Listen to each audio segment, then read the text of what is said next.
The day Evelyn Hayes discovered her father had taken out a $3 million life insurance policy on her, with himself as the sole beneficiary, she was already sitting in a crime boss's mansion, bruises still fresh on her skin. She'd been handed over like damaged goods to settle a debt. Everyone expected her to disappear quietly, but Adrien Moretti didn't ask her to undress.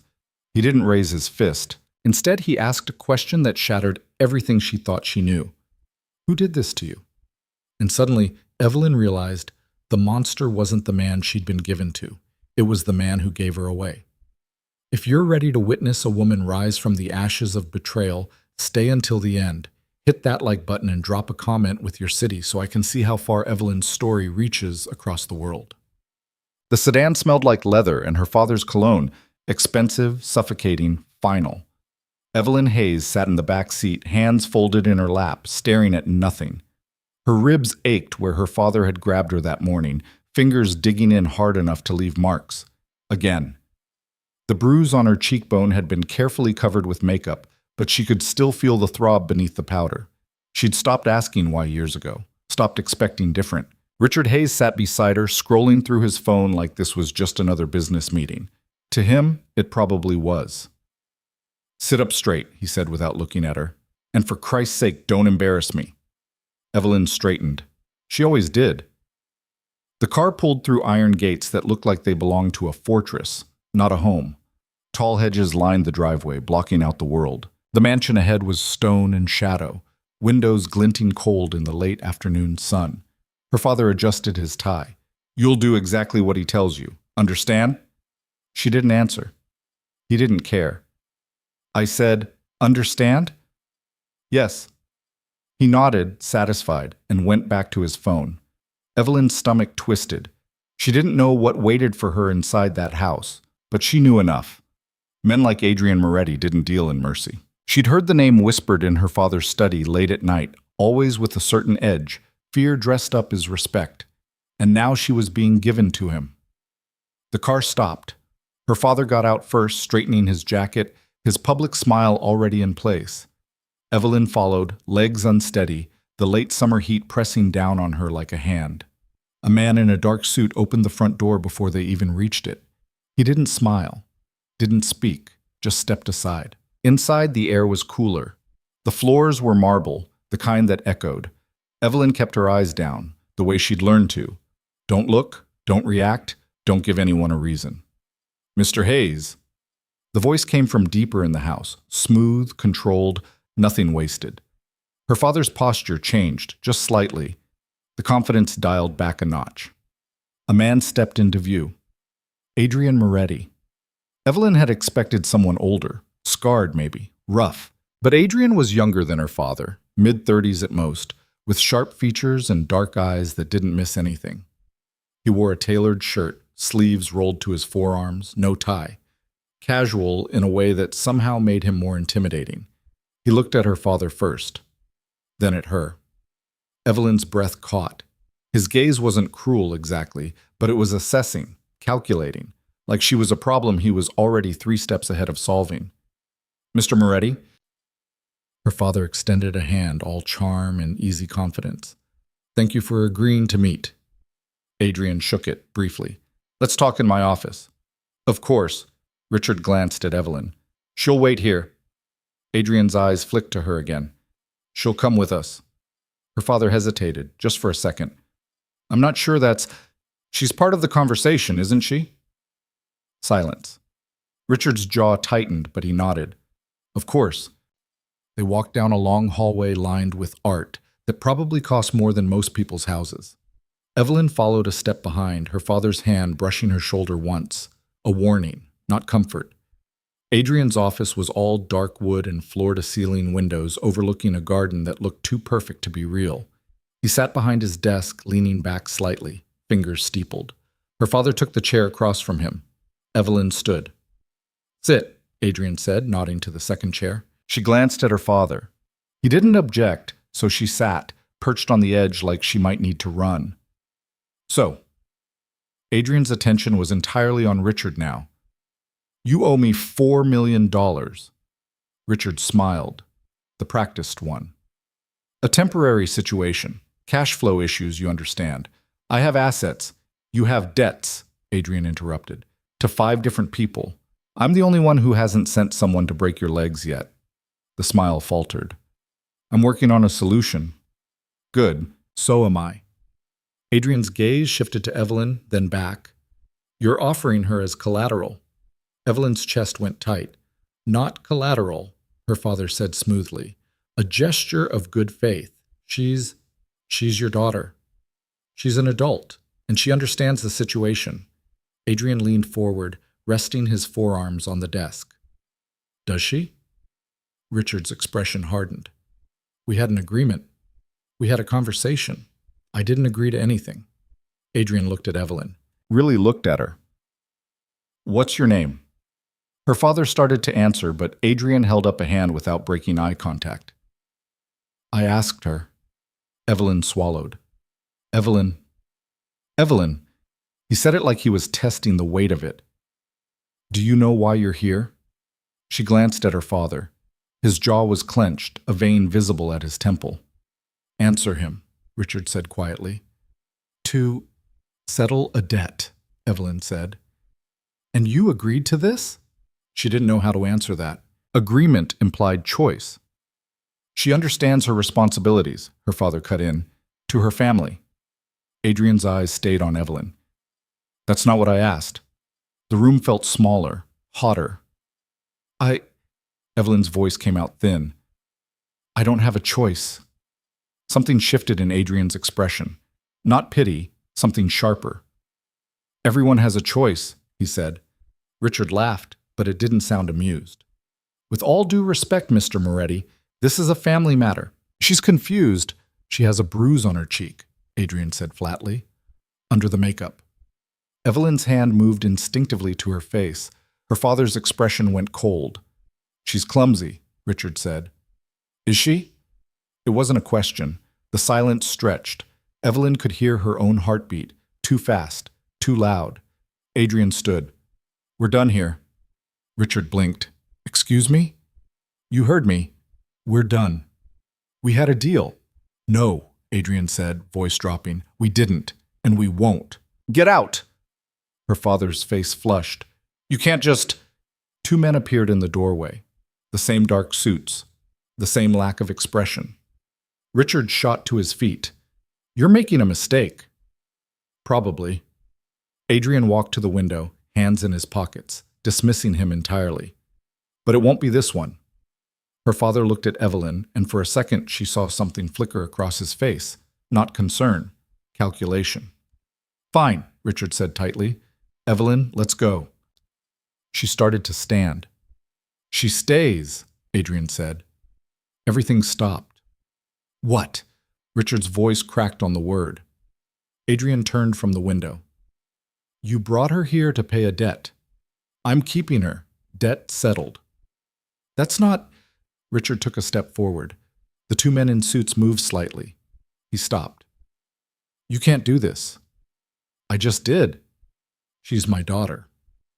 And you were willing to hand her over 5 minutes ago. Adrien's expression didn't change. Now she's my problem. You're free to go. Evelyn couldn't breathe. This wasn't how it was supposed to go. Her father was supposed to leave her here, yes, but not like this. Not with her watching him get dismissed like he didn't matter. Richard looked at her one more time. She waited for him to argue, to fight. He straightened his jacket. This isn't over, he said.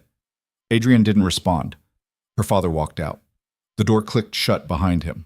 Evelyn stood alone in the middle of the office, shaking, waiting for whatever came next. Adrien gestured to the chair. Sit down. She sat. He didn't come closer, just leaned against the desk, arms crossed, studying her. How long? He asked. What? How long has he been hitting you? Evelyn's throat closed. No one had ever asked her that. Not her mother, before she died. Not teachers. Not friends. She didn't have friends. Don't lie to me, Adrien said. Not harsh, just firm. I've seen enough bruises to know the difference between clumsy and deliberate. She looked down at her hands. They were still folded in her lap, knuckles white. A long time, she whispered. Adrien nodded slowly. Where else? What? Where else did he hurt you? Her ribs, her back, her arms, where sleeves covered the fingerprints. It doesn't matter, she said. It does to me. She looked up, startled. His expression was unreadable, but something in his voice had changed, softened, maybe, or hardened in a different direction. Why? The question slipped out before she could stop it. Because, Adrien said, I don't do business with men who hurt women, and I sure as hell don't reward them for it. Evelyn didn't know what to say to that. He pushed off the desk, walking to a cabinet in the corner. He poured 2 glasses of water, brought one to her. She took it, hands trembling slightly. You're not what I expected, she said quietly. What did you expect? Someone worse. Adrien almost smiled. Almost. The day's not over yet. But he didn't sound like he meant it. He sat in the chair her father had vacated, turning it to face her. Here's what's going to happen, he said. You're going to stay here. You'll have your own room, your own space. No one will touch you. No one will hurt you. Evelyn stared at him. Why would you do that? Because your father's a piece of shit, Adrien said bluntly, and I'm not interested in carrying out whatever he had planned for you. He didn't plan anything. He just wanted the debt gone. Adrien's expression darkened. You really believe that? I don't understand. You will. He stood.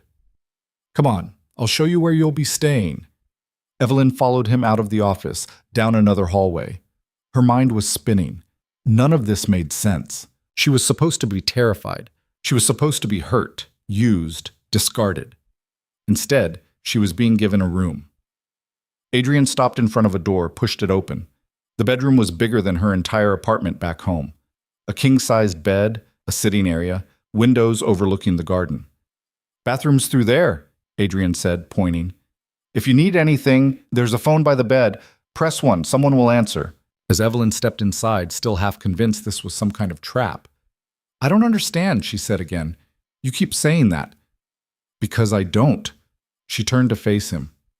What do you want from me? Adrien looked at her for a long moment. Nothing, he said finally. I want nothing from you. That's not how this works. It is now. He started to leave, then paused. Evelyn? She looked up. You're safe here, he said. I know you don't believe me yet, but you will. The door closed. Evelyn stood in the middle of the enormous room, alone, and for the first time in her life, she didn't know what to do with silence that wasn't filled with fear. She didn't sleep that night. Every sound made her flinch. Footsteps in the hallway, doors closing somewhere in the house, the wind against the windows. She sat on the bed, still fully dressed, waiting. But no one came. When morning light finally crept through the curtains, Evelyn felt exhausted and wired at the same time. She found the bathroom, marble, gold fixtures, a shower big enough for 3 people, and stood under the water until her skin turned pink. There were clothes in the closet, women's clothes in her size. That should have been creepy, but somehow it wasn't. They were simple, practical, jeans, sweaters. Nothing that screamed someone planned this. She dressed and ventured out. The house was quieter than she expected. She found the kitchen by following the smell of coffee. A woman stood at the counter, mid-50s, gray hair pulled into a bun. She looked up when Evelyn appeared. Morning, the woman said. You must be Evelyn. I'm Maria. Hi. Hungry? Evelyn hesitated. I don't want to be any trouble. Maria's expression softened. Sit. I'll make you something.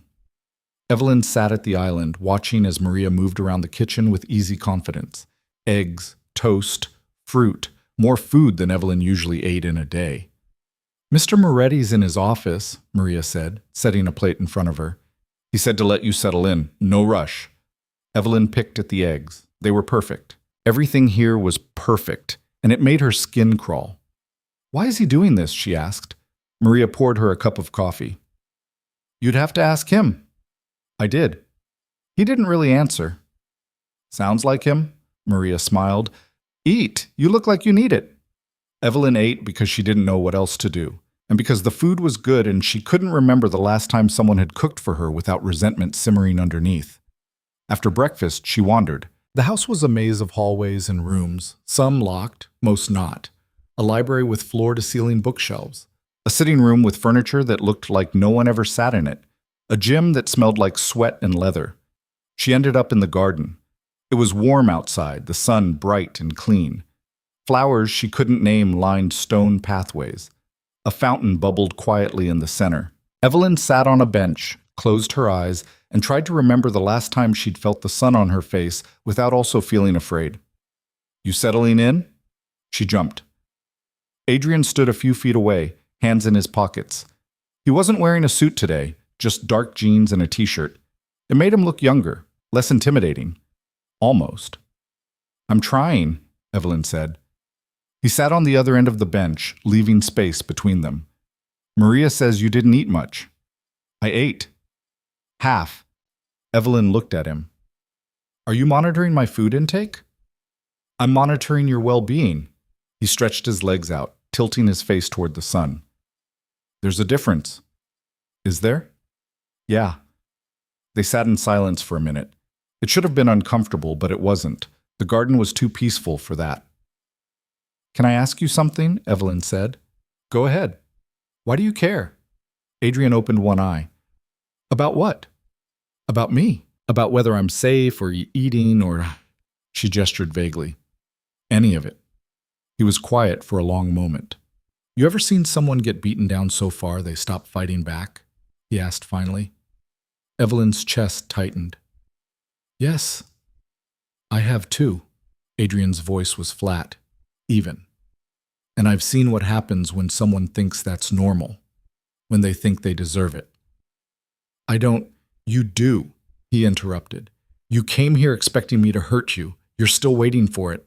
She couldn't argue. "I'm not going to," Adrien said, "and eventually you'll believe that." Evelyn looked down at her hands. "What if I don't?" "Then I'll keep saying it until you do." Something in her chest cracked, just a little. "I don't understand you," she said quietly. Adrien almost smiled. "You're not supposed to." He stood, stretching. "There's something I want to show you, if you're up for it." Evelyn hesitated. "What is it?" "Answers." That got her attention. She followed him back inside, through hallways she hadn't explored yet, to a door that looked heavier than the others. Adrien pressed his thumb to a scanner. The lock clicked. Inside was an office, but not like the first one. This one was all business. Monitors on the walls, filing cabinets, a desk covered in paperwork. Adrien pulled a folder from a drawer, set it on the desk. "Your father," he said, "is not who you think he is." Evelyn's stomach dropped. "What are you talking about? Open it." She did. The first page was a bank statement, accounts in her father's name.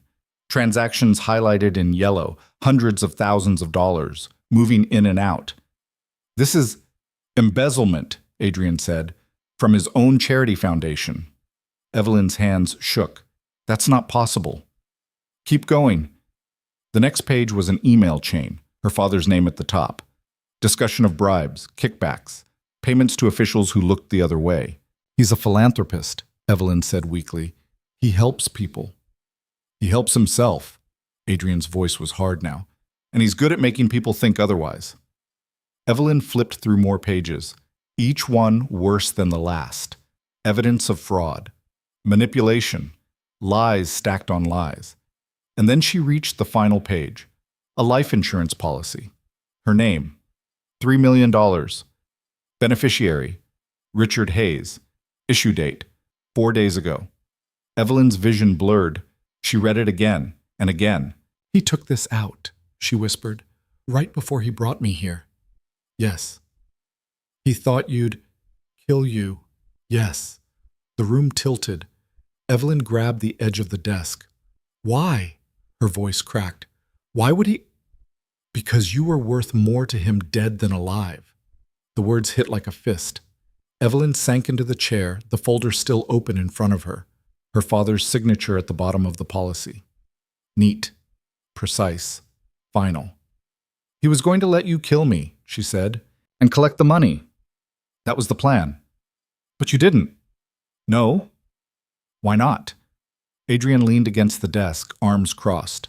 "Because I'm not in the business of killing innocent people, and because your father's a coward who thought he could manipulate me into doing his dirty work." Evelyn looked up at him. "What happens now?" "That," Adrien said, is up to you. What do you mean? You can leave. Right now if you want. I'll give you money, a car, whatever you need to start over. Or, he paused, you can stay, and we can make him pay for what he's done. Evelyn's heart pounded. How? Adrien's smile was sharp, dangerous. By taking everything from him, he said, the way he tried to take everything from you. She should have been scared, should have said no. Instead, she looked down at the insurance policy, at her father's signature, and felt something she'd never felt before. Rage, pure, clean, clarifying. I want to stay, she said. Adrien nodded. Then we have work to do. The first lesson came at dawn. Evelyn woke to a knock on her door, disoriented, her body still convinced something terrible was about to happen. But it was just Maria, holding a cup of coffee and a slight smile. Mr. Moretti's waiting for you in the gym, she said. Wear something you can move in. 20 minutes later, Evelyn stood in the doorway of the gym, watching Adrien wrap his hands with practiced efficiency. He looked up, nodded toward a pair of training gloves on the bench. Put those on. I don't know how to fight, Evelyn said. I know. That's why you're learning. She crossed the room slowly, picking up the gloves. They were lighter than she expected. Why do I need to learn this? Adrien finished wrapping his hands, flexing his fingers. Because the world's full of people who think they can put their hands on you without permission, and I want you to be able to break their wrist if they try.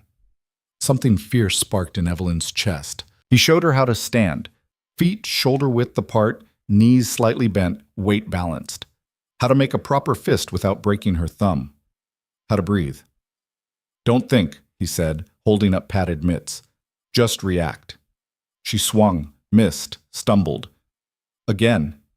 She swung. Connected this time, but weakly. Again. By the end of the hour, her arms felt like rubber, and sweat dripped down her spine. But she'd landed a hit that made Adrien's eyes sharpen with something like approval. Better, he said. Tomorrow, we go longer. Evelyn pulled off the gloves, breathing hard. Is this how you spend every morning? Most of them. Why? Adrien unwrapped his hands, not looking at her. Because being strong isn't optional in my world, and now it's not optional in yours either. She understood that, more than he probably realized. After she showered and changed, Evelyn found Adrien in his office, the real one, not the secure room. He was on the phone, speaking in clipped Italian that sounded both beautiful and dangerous. When he saw her, he wrapped up the call. Sit, he said, gesturing to the chair across from him. She sat. He slid a laptop across the desk. Open it. Evelyn did. The screen showed financial records, complex spreadsheets, transaction histories, accounts with names she didn't recognize. What am I looking at? Your father's real empire, Adrien said. The one he doesn't let anyone see. He walked her through it, pointing out patterns. Money moving from the charity foundation into offshore accounts. Fake invoices. Shell companies. A web of corruption so intricate it took her breath away. How did you get all this? She asked. I have people who are very good at finding things people want hidden. Evelyn scrolled through another page. This is enough to destroy him? It's a start. Adrien leaned back in his chair. But it's not enough to make it stick. Your father has friends, judges, politicians, people who owe him favors. So what do? We build a case so airtight that none of his friends can save him, and we do it publicly so he can't make it disappear. Evelyn's pulse quickened. How? Adrien's smile was cold. That's what you're going to help me figure out. Over the next few days, Evelyn learned more about finance, fraud, and manipulation than she'd learned in her entire life. Adrien was a patient teacher, methodical, clear, never condescending. He treated her like she was capable of understanding, which was a novelty in itself. But he also pushed her. Again, he'd say when she couldn't explain a transaction pattern. Think. You're missing something, he'd point out when she reviewed documents. Look closer. It was exhausting. But it was also the first time anyone had ever expected something from her that wasn't submission. On the fourth day, she found something. Adrien. She looked up from the laptop, heart racing. I think I found a connection. He came around the desk, leaning over her shoulder to look at the screen. Show me. She pulled up two separate documents, one showing a donation from her father's charity to a children's hospital, the other showing a payment from a shell company to a construction firm owned by a city councilman. The amounts are the same, she said, and they happened within 24 hours of each other. Adrien's eyes narrowed. The councilman approved the hospital's building permit. Exactly. My father donated to the hospital, but the money actually went to the councilman through the shell company. The hospital never got the full amount. He bought the permit and made himself look charitable at the same time. Adrien straightened, something like pride crossing his face. Good catch. Evelyn felt a rush of satisfaction she hadn't expected. Is this enough? It's a piece. We need more. He pulled out his phone, typing quickly. But it's a good piece. That night, Evelyn couldn't sleep again, but this time it wasn't fear keeping her awake. It was momentum. The sense that something was building, something she was actually part of. She wandered downstairs, found the kitchen dark except for the light over the stove. Maria had left covered plates in the refrigerator, leftovers in case anyone got hungry. Evelyn was pulling one out when she heard footsteps. Adrien appeared in the doorway wearing sweatpants and a t-shirt, looking more human than she'd ever seen him. Can't sleep? He asked. Apparently not. He moved to the coffee maker, started a fresh pot even though it was past midnight. You get used to it. Insomnia. The feeling that you're waiting for the other shoe to drop. Evelyn set the plate on the counter. Does it ever stop? Sometimes. Adrien poured 2 cups of coffee, slid one to her. When you realize you're the one holding the shoe. She wrapped her hands around the mug, letting the warmth seep into her palms. Can I ask you something? You keep asking permission to ask questions. Sorry. Don't apologize, just ask. Evelyn took a breath. Why do you do this? The business you're in. Adrien was quiet for a moment, sipping his coffee. My father was a baker, he said, finally. Owned a small shop in the old neighborhood, worked 16-hour days, barely made enough to keep the lights on. When I was 12, someone decided he wasn't paying enough protection money. They burned the shop down with him inside. Evelyn's chest tightened. I'm sorry. Don't be. It was a long time ago. Adrien's voice was flat, but his grip on the mug had tightened. The cops didn't care. His friends couldn't help. We had nothing. No power. No leverage. Just grief. So you built your own power. I built something that made sure no one could ever do that to me again. He looked at her then, and his expression was unreadable. I'm not a good man, Evelyn. Don't make the mistake of thinking otherwise. I don't think you're good or bad, she said. I think you're complicated. Adrien almost smiled. That's diplomatic. I'm serious. You run a criminal empire, but you won't hurt an innocent person. You profit from fear, but you're teaching me how to fight back. She stopped, searching for the right words. You don't fit in a box. Most people don't, they just pretend to. They stood in the quiet kitchen, drinking coffee, and for a moment Evelyn felt something she hadn't felt in years. Normal, like she was just a person talking to another person, not a victim waiting for the next blow. Thank you, she said quietly. For what? For not being what I expected. Adrien set down his mug. You should get some sleep. Tomorrow's going to be long. What's tomorrow? You're going to meet someone. He headed for the door, then paused. Someone who can help us understand exactly how deep your father's corruption goes. The someone turned out to be a woman named Claire Dawson, late 40s, sharp suit, sharper eyes. She arrived at the house just after noon, carrying a leather briefcase and an air of absolute confidence. Adrien, she said, shaking his hand, it's been too long. Claire, thanks for coming. Claire's gaze shifted to Evelyn, assessing in a way that felt professional rather than judgmental. And you must be Evelyn Hayes. Evelyn nodded, suddenly aware of how underdressed she was in jeans and a sweater. Don't look so nervous, Claire said, almost smiling. I don't bite, usually. They settled in Adrien's office, the secure one. Claire spread documents across the desk like she was preparing for battle. I've been looking into Richard Hayes for the past 72 hours, she said. And I have to say, Adrien, you weren't exaggerating. This man is a masterclass in white-collar crime. What did you find? Adrien asked. Claire pulled out a tablet, tapping through screens. Beyond the embezzlement and bribery Evelyn already identified, There's tax fraud, insider trading, and at least 3 instances of witness intimidation that I can prove. Evelyn's stomach turned. Witness intimidation? People who tried to speak out against his charity foundation. They either recanted their statements or disappeared from public view. Claire's expression was grim. Your father is very good at making problems go away. He tried to make me go away, Evelyn said quietly. Claire looked at her, really looked at her, and something in her expression softened. Yes, he did, which is why we're going to make sure he never gets the chance to try again. She spent the next 2 hours walking them through her findings, building a timeline of corruption that stretched back almost 15 years. Every revelation felt like another stone added to the weight on Evelyn's chest. The life insurance policy is the key, Claire said. It establishes intent. He didn't just want you gone, he wanted to profit from your death. Can we prove he knew what Adrien would do? Evelyn asked. We can prove he assumed it. The timing is too convenient to be coincidence. And combined with the history of abuse, Claire glanced at Adrien. You documented her injuries? Photos, medical evaluation, everything. Good. That builds the narrative. A father who abused his daughter for years, finally deciding she was worth more dead than alive.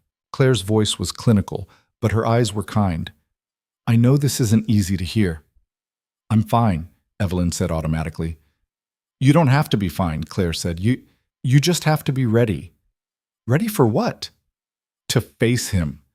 In front of everyone who ever believed his lies. The words hung in the air like a challenge. Adrien leaned forward. The charity gala. 3 weeks from now. Claire nodded. He's receiving an award for philanthropic excellence. There'll be press, city officials, donors, everyone who matters in his world.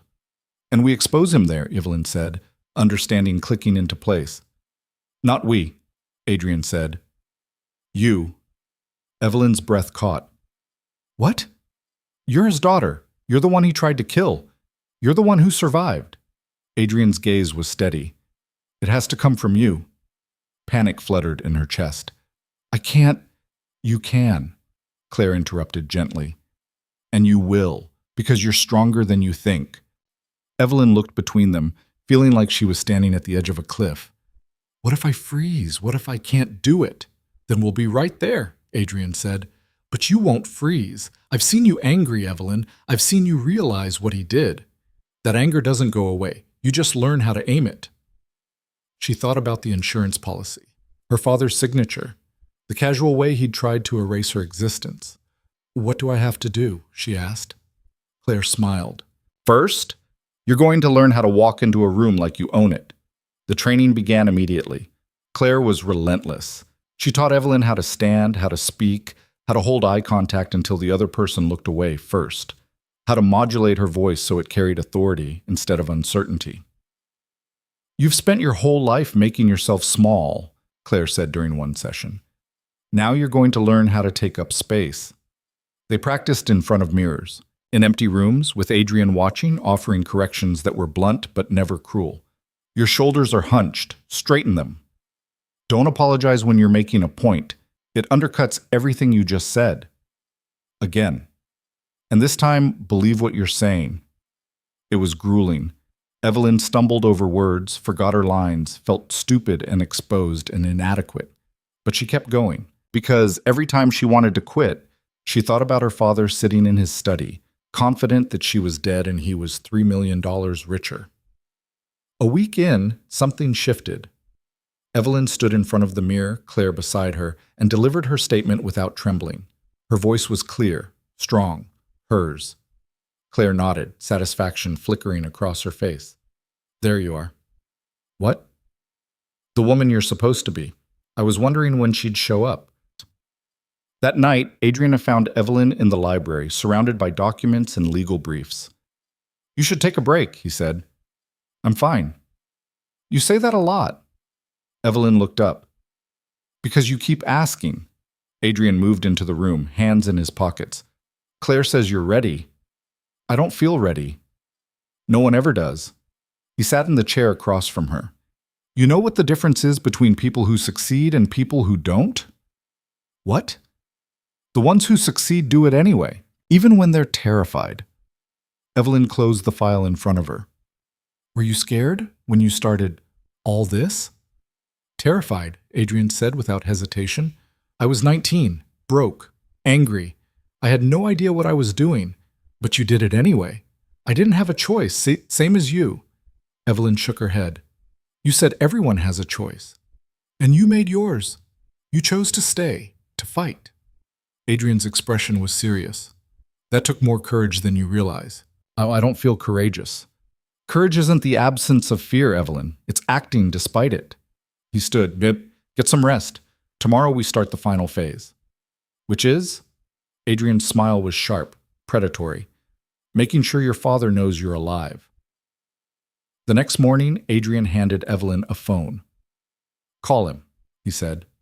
Her stomach dropped. What? Your father. Call him. And say what? Nothing.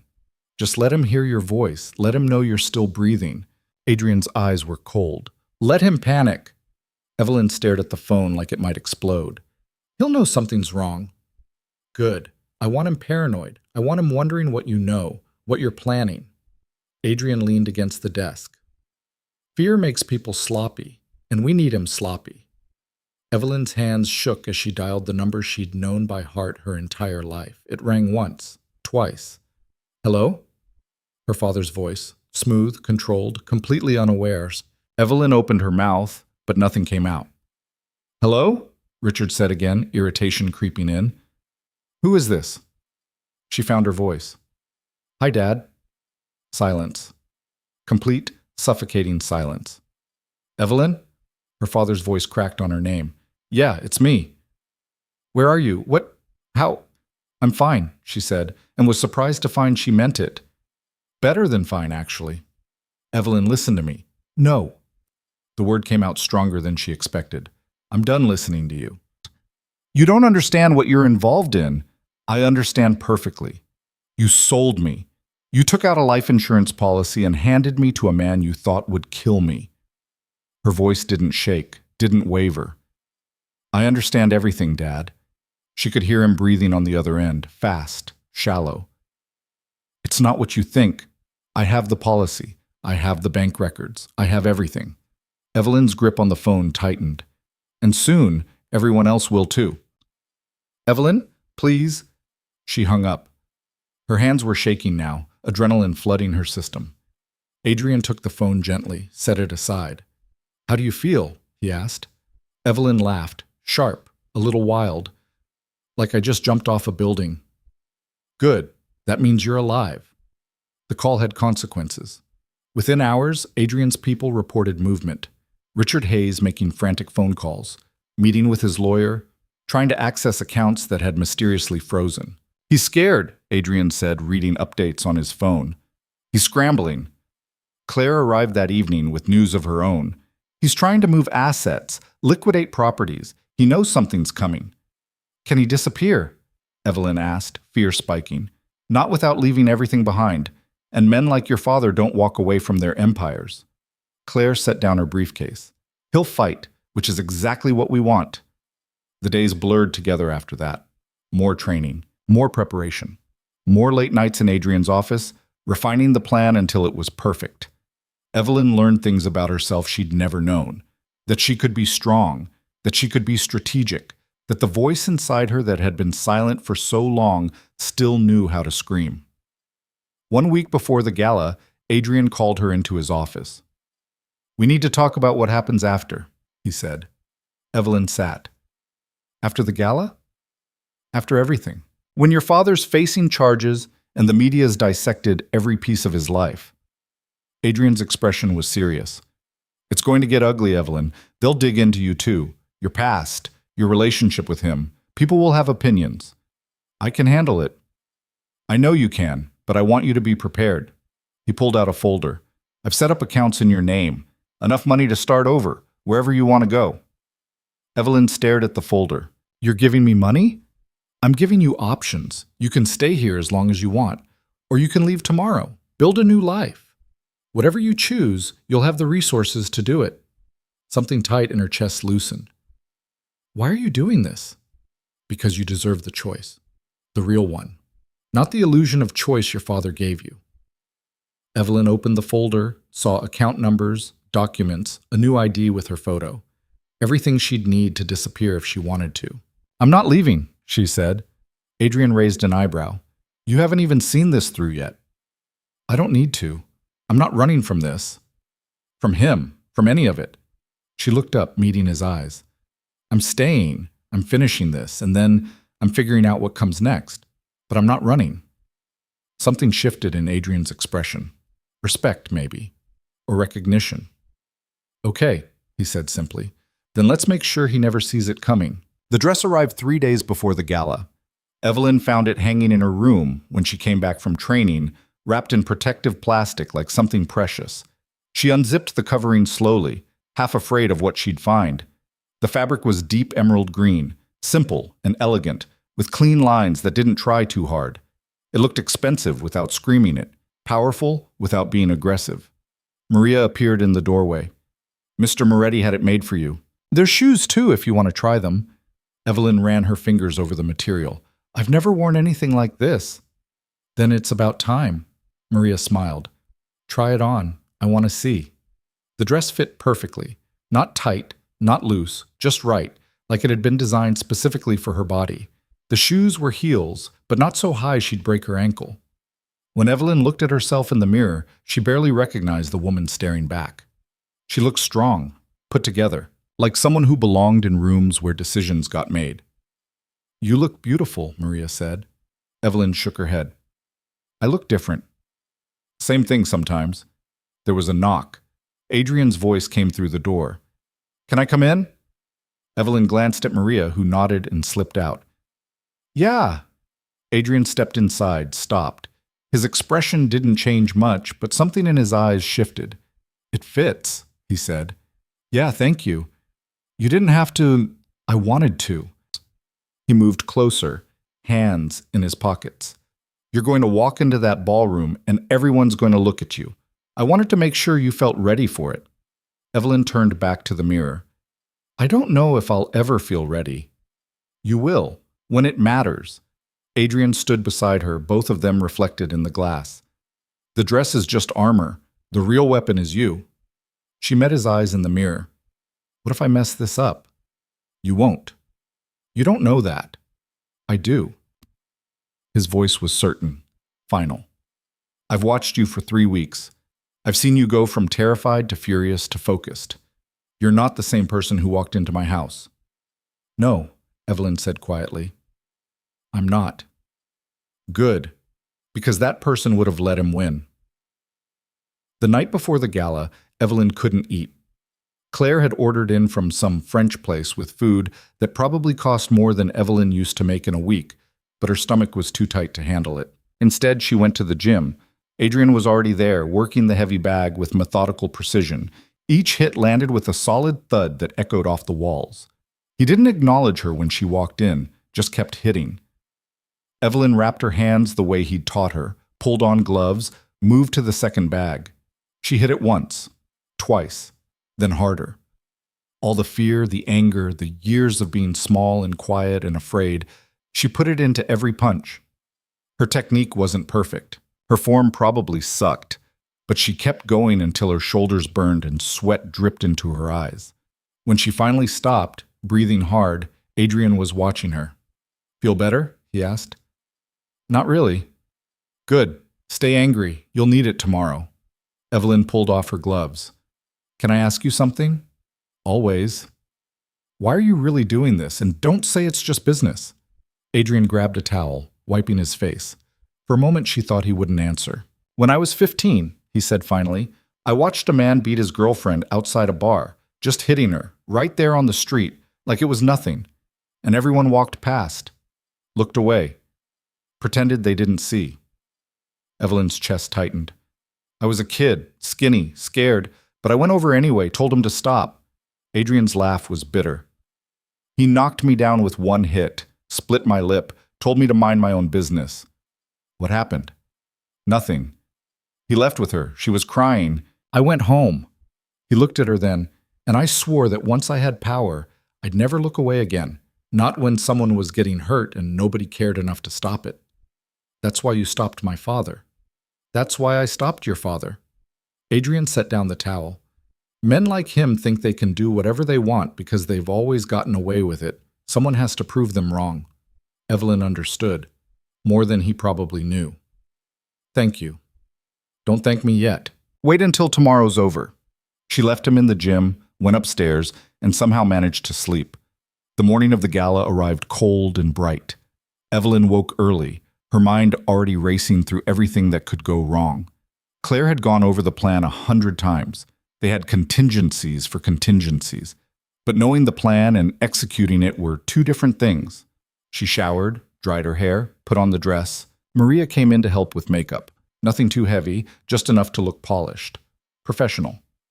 You're shaking, Maria said gently, applying lipstick. I know. That's normal. It means you're alive. She stepped back, studying her work. There. Perfect. Evelyn looked in the mirror. The woman staring back looked capable, confident, like someone who could walk into a room full of powerful people and make them listen. She just hoped the woman in the mirror wasn't lying. Downstairs, Adrien was waiting in the foyer.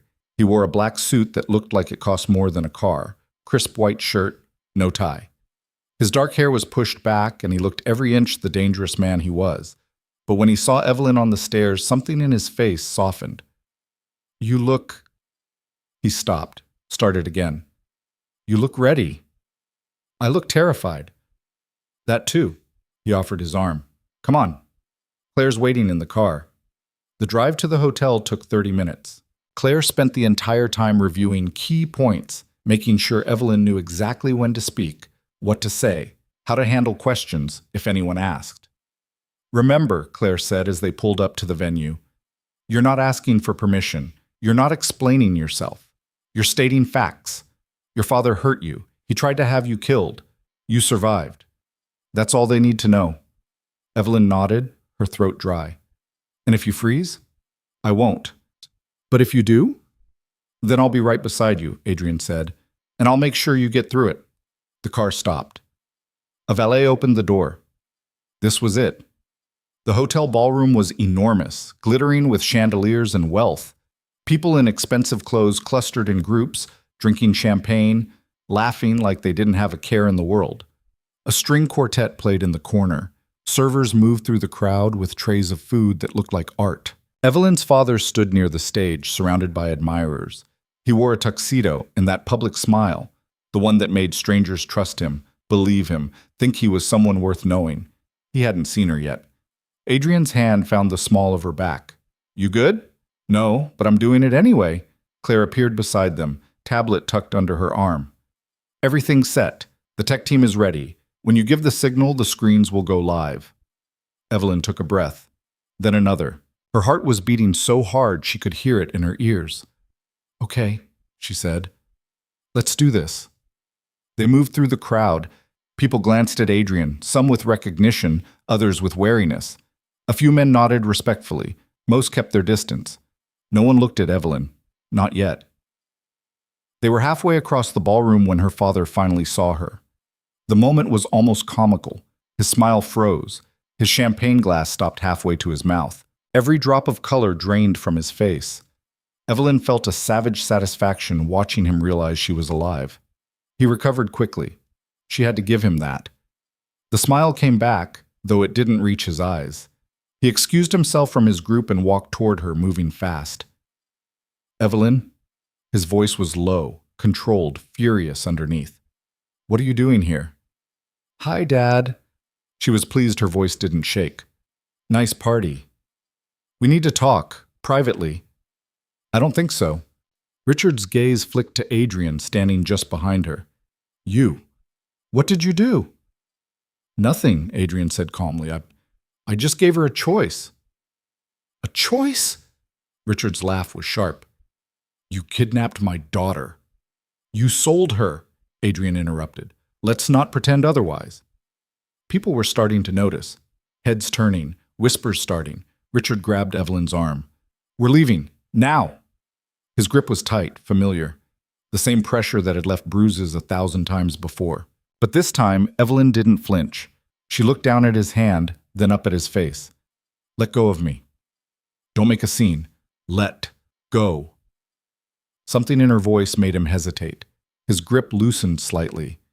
Adrien didn't move, but his presence shifted, darkened. Touch her again, he said quietly, and I'll break every bone in your hand. Richard dropped her arm like it burned. Evelyn stepped back, rubbing her wrist. I'm not leaving, Dad. I'm staying. And so are you. What are you talking about? She smiled. It felt strange on her face. You'll see. The master of ceremonies took the stage, tapping the microphone. Ladies and gentlemen, if you could please take your seats, we're about to begin the awards presentation. Richard stared at her, confusion and fury warring on his face. Evelyn. Go sit down, Dad. You're being honored, remember? He looked like he wanted to argue, but people were watching now. Cameras from the local news station were set up in the back. His reputation was on the line. So he smiled, nodded, walked to his table like nothing was wrong. Evelyn watched him go, her pulse racing. Adrien leaned close. You okay? Ask me in 10 minutes. They found their table. Claire had arranged seats near the back, close to the exit. Evelyn sat, trying to breathe normally, while the lights dimmed and the presentation began. The MC went through the usual speeches, thanking sponsors, acknowledging donors, building up to the main event. And then finally, it is my honor to present this year's Humanitarian Excellence Award to a man who has dedicated his life to serving others, a philanthropist, a leader, a pillar of our community. Please welcome Richard Hayes. Applause filled the ballroom. People stood. Cameras flashed. Richard walked to the stage, waving, humble and proud at the same time. He took the Crystal Award, shook the MC's hand, stepped up to the podium. Thank you, he said, voice warm and genuine. This is truly humbling. I've spent my career trying to make a difference, to help those who can't help themselves. Evelyn felt Claire's hand on her arm. Now. She nodded to Adrien, who pulled out his phone, typed a single word. The screens behind her father flickered. Richard kept talking, oblivious. And I believe that those of us who have been blessed with success have a responsibility. The first image appeared on the screen. A bank statement. Highlighted transactions showing money being siphoned from his charity foundation. Richard stopped mid-sentence. The room went silent. Someone gasped. The images kept coming. More bank records, emails discussing bribes, photos of checks made out to shell companies. The life insurance policy with Evelyn's name and her father's signature. Richard turned, saw the screens, and went white. What? He looked around frantically. Turn that off. Turn it off right now. But the tech team was Adrien's. No one moved. The final image appeared. A medical report. Evelyn's name at the top. Documentation of injuries consistent with repeated physical abuse, dated over 5 years. The silence was deafening. Evelyn stood. Every eye in the room turned to her. She walked toward the stage, heels clicking on the marble floor, and for the first time in her life, she didn't make herself small. She didn't hunch her shoulders or look down or apologize for existing. She walked like she had every right to be there. Because she did. Richard saw her coming. Evelyn, sweetheart, I don't know what this is. Yes, you do. Her voice carried across the silent ballroom. You know exactly what this is. She climbed the stairs to the stage. The MC backed away. The camera swiveled to follow her. Evelyn took the microphone. Her hands were shaking, but her voice was steady. My name is Evelyn Hayes, she said, and this man is my father. She could hear her own heartbeat, feel 100 pairs of eyes on her. 3 weeks ago, he brought me to Adrien Moretti's house. He told me I was paying off his debts, that I had to do whatever Mr. Moretti wanted. She paused. 4 days before that meeting, he took out a $3 million life insurance policy on me, with himself as the sole beneficiary. Murmurs rippled through the crowd. He thought Adrien would kill me. He was counting on it, and then he'd collect the money and no one would ever know what he'd done. Evelyn looked at her father. He was frozen, mouth open, speechless. But Adrien didn't kill me. He showed me the truth about who you really are. Evelyn, please. Richard reached for her. She stepped back. Don't touch me. The room erupted, voices overlapping, cameras flashing, reporters shouting questions. Evelyn kept talking, her voice rising above the chaos. The evidence is all there. Bank fraud, embezzlement, bribery, and years of beating me and making me think it was normal, that I deserved it. She's lying, Richard said desperately, turning to the crowd. She's confused. This man, he pointed at Adrien, he's manipulated her. I have the medical records, Evelyn said. I have the insurance policy. I have everything. She looked out at the audience. And so do all of you. Claire stood in the back, holding up her tablet.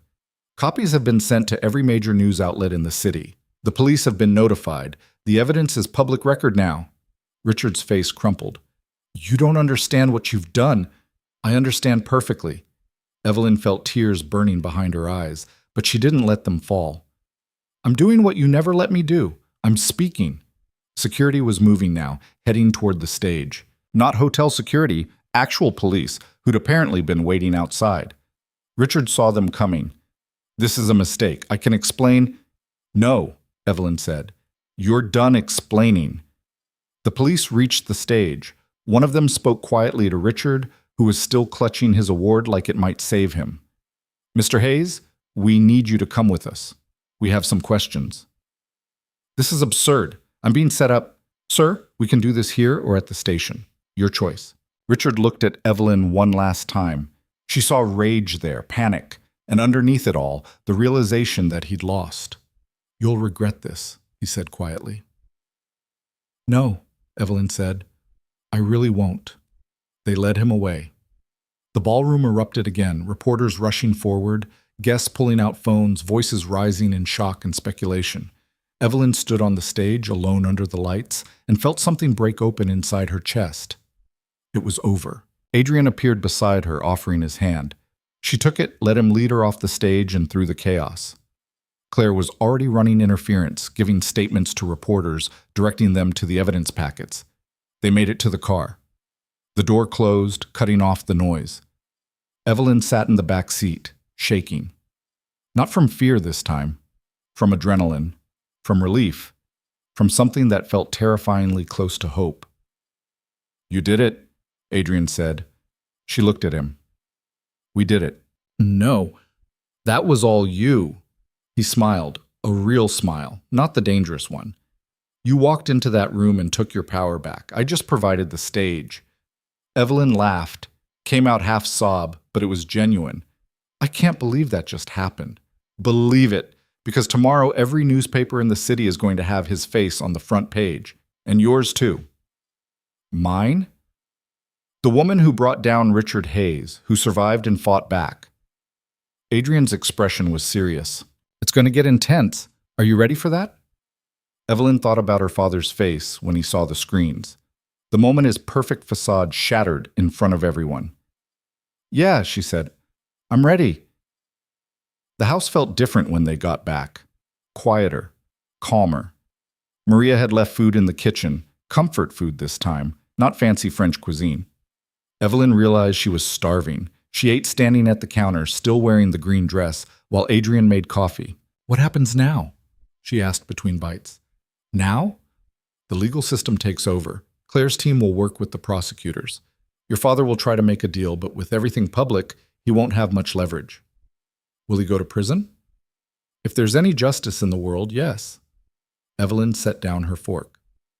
And me? What about you? What do I do now? Adrien poured 2 cups of coffee, slid one across to her. Whatever you want. You're free, Evelyn. Actually free. No one owns you. No one controls you. You get to decide what comes next. The weight of that settled over her. Freedom. Real freedom. She'd never had it before. I don't know how to do that, she admitted. Neither did I at first. Adrien leaned against the counter. But you'll figure it out. You're good at learning.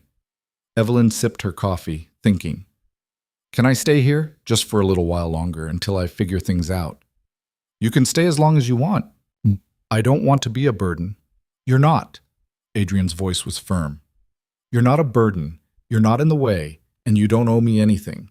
Stay. Figure out what you want. Then go do it. She nodded, throat tight. Okay. They stood in the kitchen, drinking coffee in comfortable silence, While somewhere across the city, her father sat in a police interrogation room watching his empire collapse, and Evelyn felt nothing but relief. The next morning, the story was everywhere.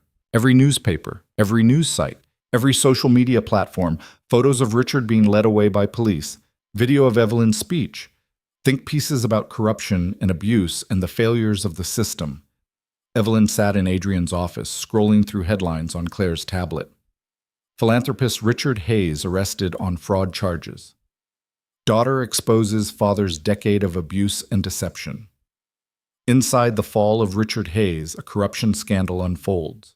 It's not going away, Claire said, sitting across from her. This is the story now. People are outraged. Good, Evelyn said. Your phone's been ringing constantly. Media requests, interview offers, people from your past trying to reconnect. Evelyn looked up. My past? Distant relatives, old classmates, people who claim they always knew something was wrong but never said anything. Claire's expression was dry. You don't have to talk to any of them. I won't. Adrien walked in, phone in hand. The prosecutors want to meet with you. Go over your testimony for the grand jury. Evelyn's stomach tightened. When? Tomorrow, but only if you're ready. They can wait. She thought about it. About standing in another room, telling her story again, making sure her father couldn't weasel out of this. I'm ready, she said. Adrien nodded. I'll go with you. You don't have to. I know. I'm going anyway. Over the next week, Evelyn gave her statement to prosecutors, lawyers, and investigators. She answered questions until her throat was raw, looked at photos she'd never wanted to see again, relived things she'd tried to forget. But she didn't break. Because every time it got hard, she remembered her father's face on that stage, the moment his lies stopped working, and it made every difficult minute worth it. The grand jury indicted Richard Hayes on 17 counts: fraud, embezzlement, tax evasion, attempted conspiracy to commit murder, child abuse. His lawyers tried to negotiate a plea deal. The prosecutors refused. This was going to trial. It'll take months, Claire explained one evening, sitting in Adrien's office. Maybe over a year. His legal team will try every delay tactic in the book. I can wait, Evelyn said. You'll have to testify in open court. His lawyers will cross-examine you. I know. Claire studied her. They'll try to discredit you, make you look unstable, claim you're working with Adrien for revenge or money or I don't care what they say. Evelyn met her eyes. I'm telling the truth. That's all that matters. Adrien, who'd been quiet until now, spoke up. She'll be ready. I know she will. Claire closed her briefcase. I just want to make sure she knows what she's walking into. I do, Evelyn said. And I'm walking into it anyway. After Claire left, Evelyn stayed in the office. Adrien was working on something at his desk, the lamp casting shadows across his face. Can I ask you something? Evelyn said. You never have to ask permission to ask. What are you going to do after this is all over? Adrien looked up. What do you mean? Your business, the empire. Are you going to keep doing it? He was quiet for a long moment. I don't know. That's not an answer. It's the only one I have. He set down his pen. I built this because I needed power, control, the ability to protect myself and the people I cared about. But lately, he stopped. What? Lately, I've been wondering if there's another way, something that doesn't require looking over my shoulder every day. Evelyn understood that. Like what? I don't know yet, but I'm thinking about it. He smiled slightly. You're not the only one figuring out what comes next. She liked that answer better than she expected. That night, Evelyn stood in the garden, looking up at stars she could actually see from Adrien's estate. The air was cool, clean, nothing like the city. She heard footsteps behind her. Adrien carrying 2 glasses of wine. Thought you could use this, he said, handing her one. Thanks. They stood in comfortable silence, drinking wine under the stars. I keep waiting to wake up, Evelyn said finally. To realize this was all a dream and I'm still back in my apartment, waiting for him to come home angry. It's not a dream. I know, logically I know, but part of me still can't believe I'm here, that I did what I did. Adrien turned to look at her. You know what I see when I look at you? What? Someone who survived something that should have destroyed her, and instead of letting it break her, she turned it into something stronger. Evelyn's throat tightened. I had help. You had resources, but the strength? That was always yours. I just gave you permission to use it. She blinked back tears. Thank you. For what? For seeing me when I was invisible, for giving me a choice when I didn't think I had one. She paused. For not being what I expected. Adrien's expression softened. You weren't what I expected either. What did you expect? Someone broken, someone I'd have to protect. He smiled. Instead, I got someone who protected herself, who fought back, who didn't need saving, just the right tools and a clear shot. Evelyn felt something shift between them, something that had been building for weeks, but neither of them had acknowledged. Adrien, I know, he said quietly, but not yet. Not until this is finished. Not until you're sure you're choosing this because you want it, not because you think you owe me something. She nodded, understanding. Okay? Okay. They finished their wine in the garden, two people who'd found each other in the wreckage of different wars, and for the first time in longer than either could remember, neither of them felt alone. 3 months later, Evelyn sat in a coffee shop 2 blocks from the courthouse, trying to keep her hands from shaking. The trial started in an hour. Claire sat across from her, reviewing notes on her tablet like this was just another Tuesday. Remember, his lawyer is going to try to rattle you. That's his job. Don't let him. I know. He'll imply you're lying, that you're working with Adrien for money or revenge, that your memory is unreliable. I know, Evelyn said again. Claire looked up. You're going to be fine. You keep saying that, because it's true. Claire reached across the table, squeezed her hand. You've already done the hard part. You survived. Everything else is just paperwork. Evelyn managed a weak smile.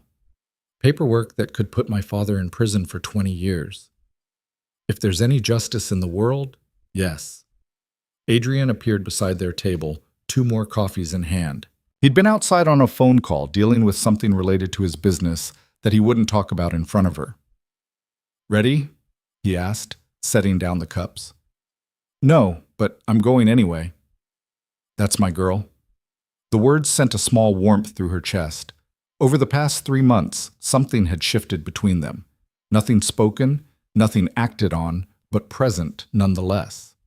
The way he looked at her sometimes, the way she found herself seeking him out when things got hard. But they'd both held back, waiting for this to be over, waiting for her to be sure.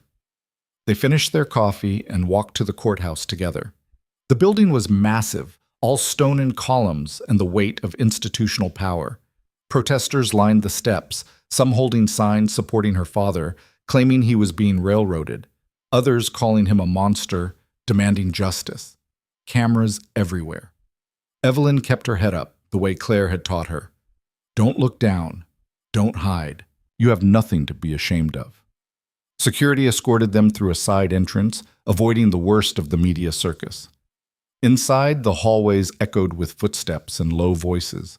Lawyers in expensive suits, court reporters, people whose entire lives revolved around moments like this. They reached the courtroom. Claire touched Evelyn's shoulder. I'll be right there, front row. If you need a break, just signal the judge. Evelyn nodded, throat dry. Adrien leaned close. You've got this. What if I don't? Then you fake it until you do. That's what everyone else is doing anyway. She almost laughed. The bailiff called her name. Evelyn walked into the courtroom. It was smaller than she expected. Wooden benches, high ceilings, a judge's bench that looked down on everything like a throne. The jury box sat to the left, 12 faces she didn't know, waiting to decide her father's fate based on what she said today. And there, at the defense table, sat Richard Hayes. He'd lost weight. His suit didn't fit quite right anymore. His hair had more gray than she remembered. But his eyes, when they met hers, were still sharp, still angry, still blaming her for this. Evelyn looked away first, but not because she was afraid, because she was done giving him her attention. The prosecutor, a woman named Andrea Chen, stood to begin questioning. She smiled at Evelyn, reassuring, professional. Ms. Hayes, can you state your relationship to the defendant? Evelyn's voice came out steady. He's my father. And can you describe your childhood living with Richard Hayes? This was the part they'd rehearsed, the part where Evelyn laid out years of abuse in clinical terms that a jury could understand. She talked about the first time he'd hit her, 8 years old, dropped a plate, his hand across her face before she could apologize. About the bruises she'd learned to hide, the excuses she'd learned to make, the voice inside her that said this was normal, this was what she deserved. Some of the jurors looked uncomfortable. One woman dabbed at her eyes. Richard sat perfectly still, his lawyer whispering in his ear. Andrea walked her through it all, the escalation, the control, the final transaction that led to Adrien's house. And did you know about the life insurance policy your father had taken out on you? Not until after. Adrien showed me. How did that make you feel?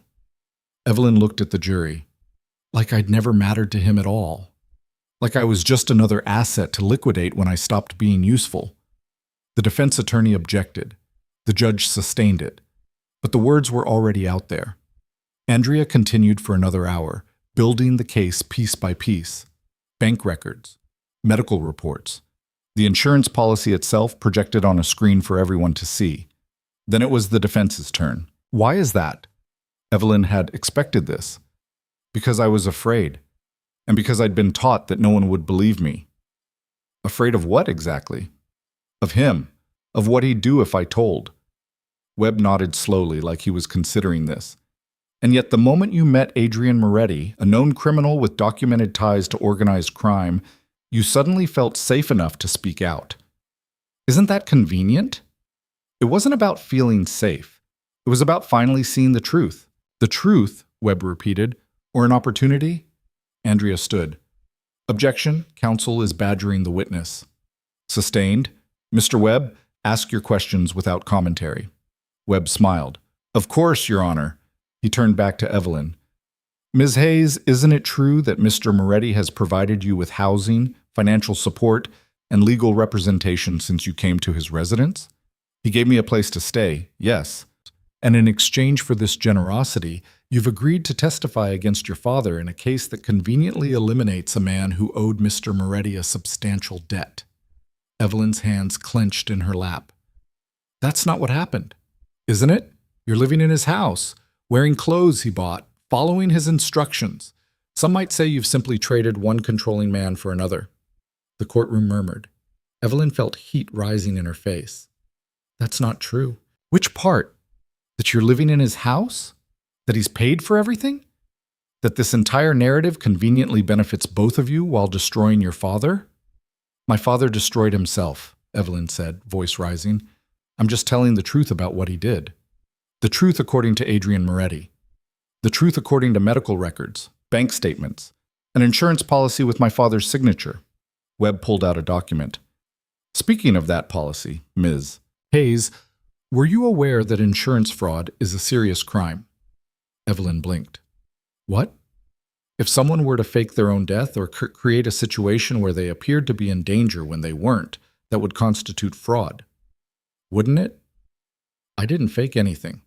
But you were never actually in danger, were you? Mr. Moretti never threatened you, never hurt you. In fact, by your own testimony, he was a perfect gentleman from the moment you arrived. Evelyn saw where this was going. Because he's not like my father, or because this was all orchestrated from the beginning. A plan to extort money from your father and destroy his reputation when he couldn't pay. That's insane, is it?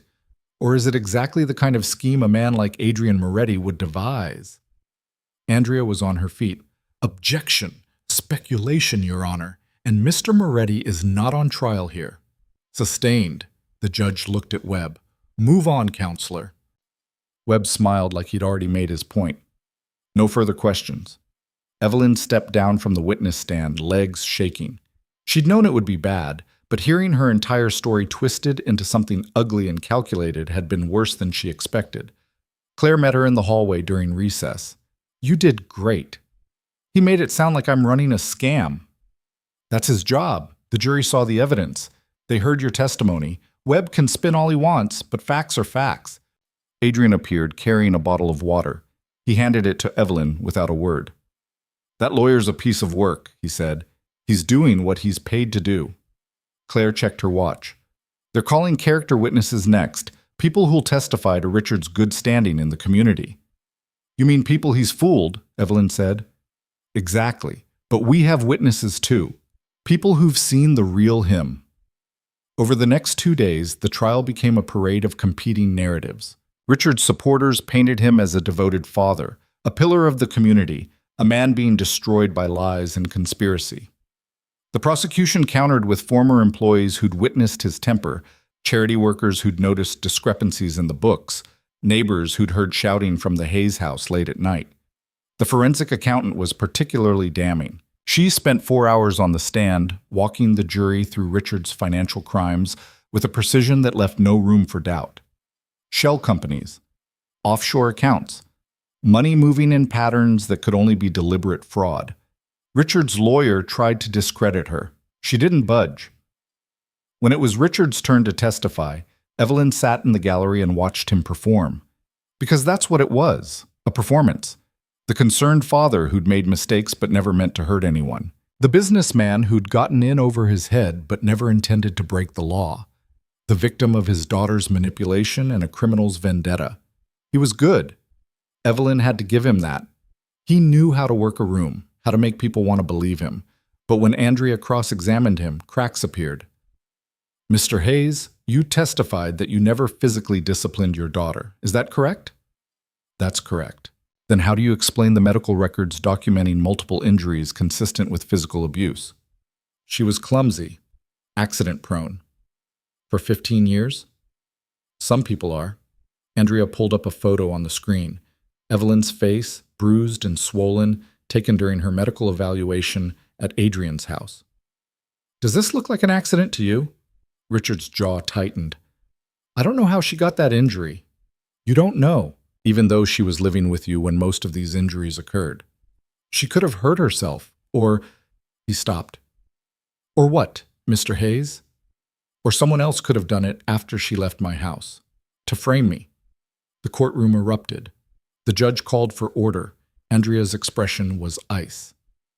Are you suggesting Adrien Moretti beat your daughter to make you look bad? I'm suggesting it's possible.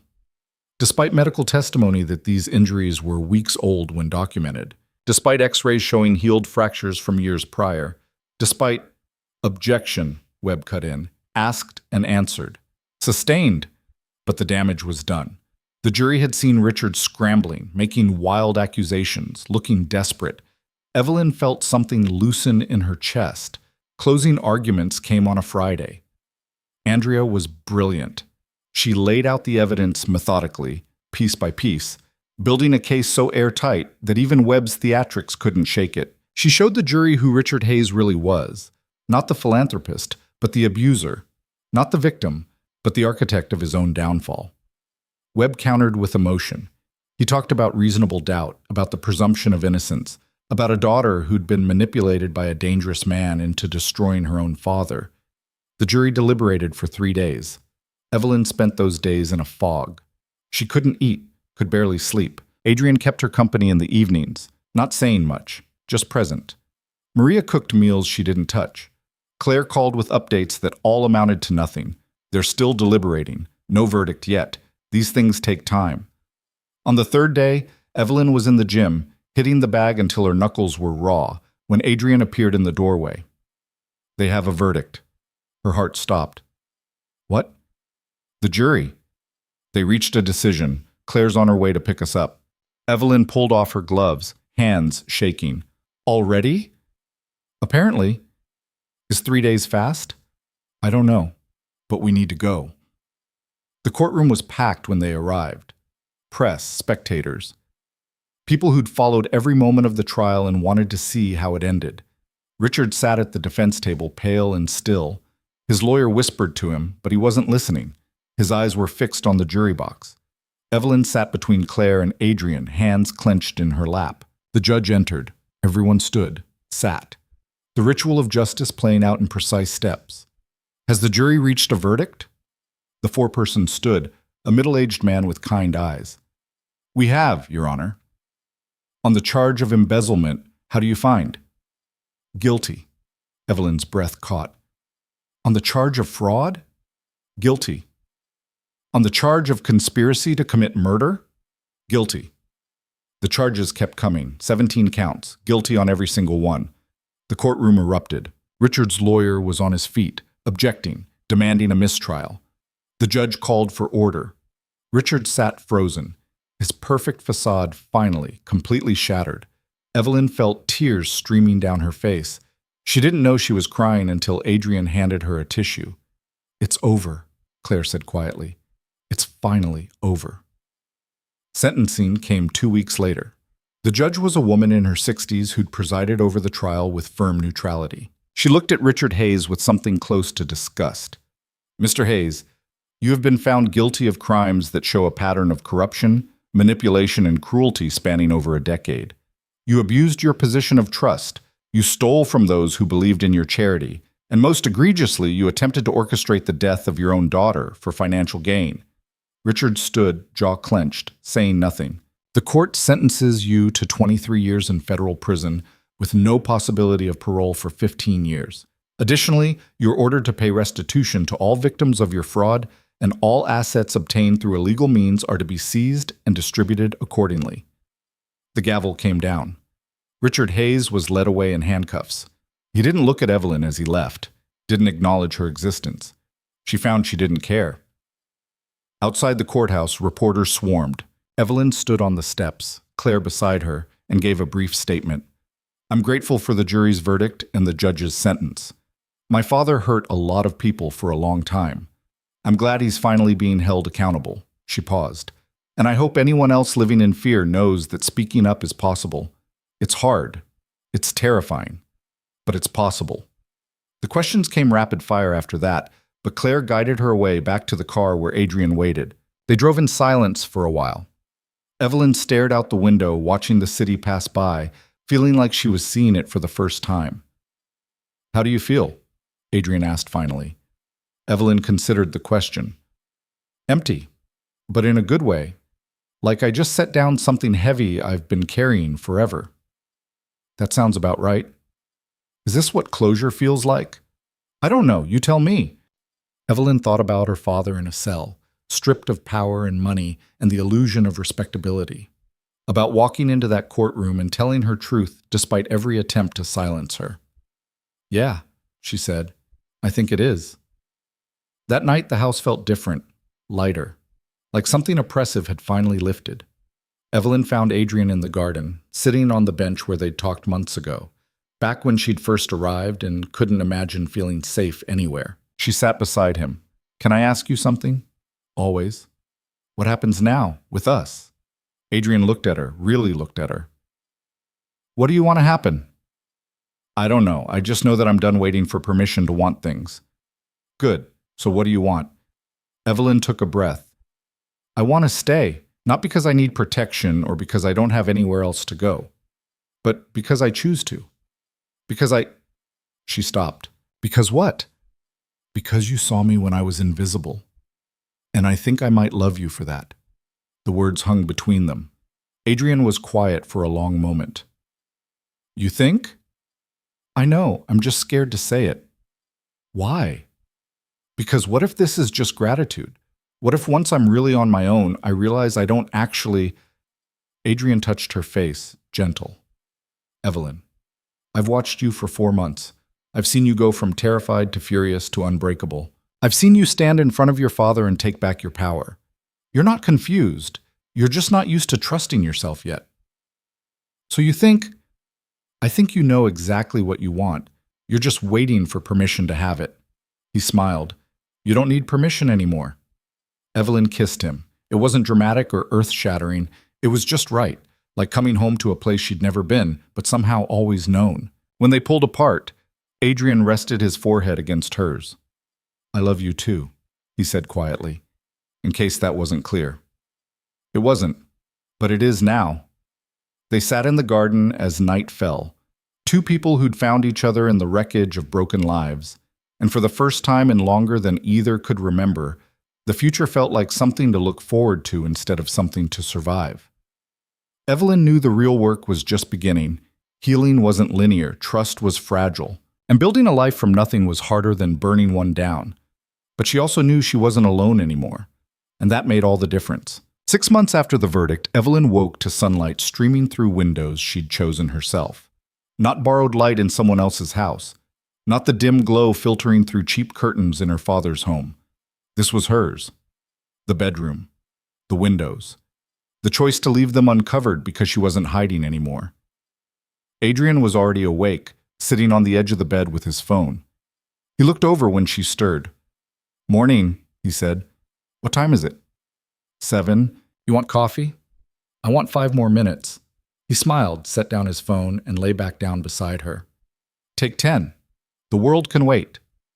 Evelyn closed her eyes, letting herself sink into the moment. This was still new. The casual intimacy, the safety of waking up next to someone who'd never hurt her. Some mornings she still expected to flinch, but those mornings were getting rarer. When she finally got up, Maria had already started breakfast downstairs. The smell of fresh bread filled the house. "You're spoiling us," Evelyn said, pouring coffee. "Someone has to. Left to yourselves, you'd both live on takeout and regret." Maria slid a plate of eggs across the counter. "Eat. You have that meeting at 10. Evelyn had almost forgotten. The meeting. The one she'd been preparing for over the last month, piecing together an idea that felt both terrifying and inevitable. Adrien came downstairs, already dressed for the day. "Nervous?" "Completely." "Good. Means it matters." They ate breakfast together, the three of them, like they did most mornings now. It was domestic, normal. The kind of life Evelyn had never imagined having. The meeting was with a real estate attorney and a property management company. Evelyn had been looking at buildings, foreclosures, neglected properties, places nobody wanted. One in particular had caught her attention, a 3-story brownstone on the east side, empty for 2 years, owned by the bank after the previous owner defaulted. It needed work, a lot of work, but it had good bones, and it was big enough for what she had in mind. The attorney, a woman named Patricia Chen, spread blueprints across the conference table. The building's structurally sound, plumbing needs updating, electrical's out of code, but nothing that can't be fixed with the right budget. "How much?" Evelyn asked. Patricia named a figure that made her stomach clench. It wasn't impossible. She had money now, more than she'd ever imagined having. Adrien had insisted on paying her for the work she'd done helping dismantle her father's financial empire, and the courts had awarded her a portion of the restitution as Richard's victim. But spending that much still felt surreal. "It's a good investment," Patricia continued. "Property values in this neighborhood are climbing. Even if you decide to flip it later—" "I'm not flipping it," Evelyn said. "I want to turn it into housing." "Rental units?"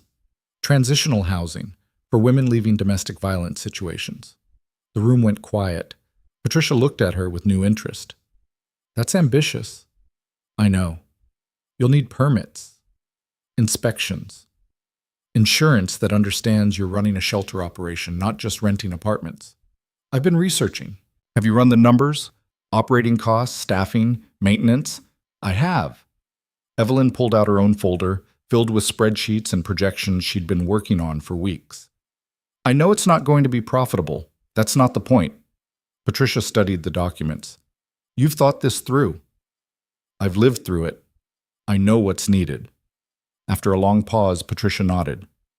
"All right, let's make it happen." The purchase went through 3 weeks later. Evelyn stood in the empty building, looking at peeling paint and water-stained ceilings, and saw possibility instead of disaster. Adrien walked through behind her, hands in his pockets. "You sure about this?" "No, but I'm doing it anyway." "That seems to be your approach to everything lately." Evelyn turned to face him. "Is that a problem?" "Not even slightly. I'm just impressed." He gestured at the space. "What's first?" "Everything. Walls, floors, plumbing, making it safe. I know some contractors, people who owe me favors." "I don't want favors. I want fair prices and good work." Adrien smiled.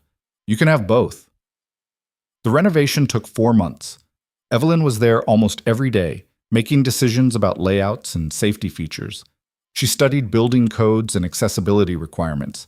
She talked to social workers and counselors, asking what actually helped survivors versus what looked good on paper. She learned that trauma-informed design wasn't just about safety, it was about dignity. Private bathrooms, locks on bedroom doors that only the resident controlled, windows that opened, Spaces that didn't feel institutional. Claire came by one afternoon while Evelyn was arguing with a contractor about door placement. "The lock needs to be on the inside," Evelyn was saying. "No master key. No override. If she locks her door, it stays locked until she opens it." "That's a fire hazard," the contractor argued. "Then we install better fire exits. But I'm not negotiating on this. Every resident gets control of their own space." The contractor sighed and made a note. After he left, Claire raised an eyebrow. "You're getting good at this," she said. "At fighting with contractors? At knowing what you want and refusing to compromise on it." Claire set down her briefcase.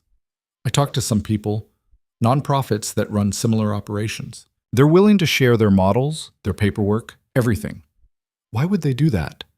Because they're not competing with you. They're allies. And because what you're trying to do matters." Claire pulled out a folder. "I also drew up incorporation papers. You need to be an official nonprofit if you want grants and tax-exempt status." Evelyn took the folder, feeling its weight. "What should I call it?" "That's up to you." She thought about it, about the woman she'd been, invisible, afraid, convinced she deserved pain, about the woman she was becoming, visible, strong, determined to help others find their way out. "Phoenix House," she said finally, "because sometimes you have to burn down everything you were to become who you're meant to be." Claire smiled. "I like it. Obvious, but true." The best metaphors usually are. The paperwork took 2 more weeks. Claire handled most of it, translating legal language into something Evelyn could understand. They established a board: Claire, Adrien, a social worker named Dr. Rebecca Torres, who specialized in trauma recovery, and Evelyn herself. "You're the executive director," Claire said, "which means you make the final calls." "That's terrifying." "Welcome to leadership." Maria volunteered to help with operations. "I've been running that man's household for 15 years, she said, nodding toward Adrien. "I can certainly run a house for women who actually need it." Evelyn hugged her. "You don't have to do this." "I know, I want to." The first resident arrived on a cold Tuesday in November. Her name was Carmen, 32. No kids.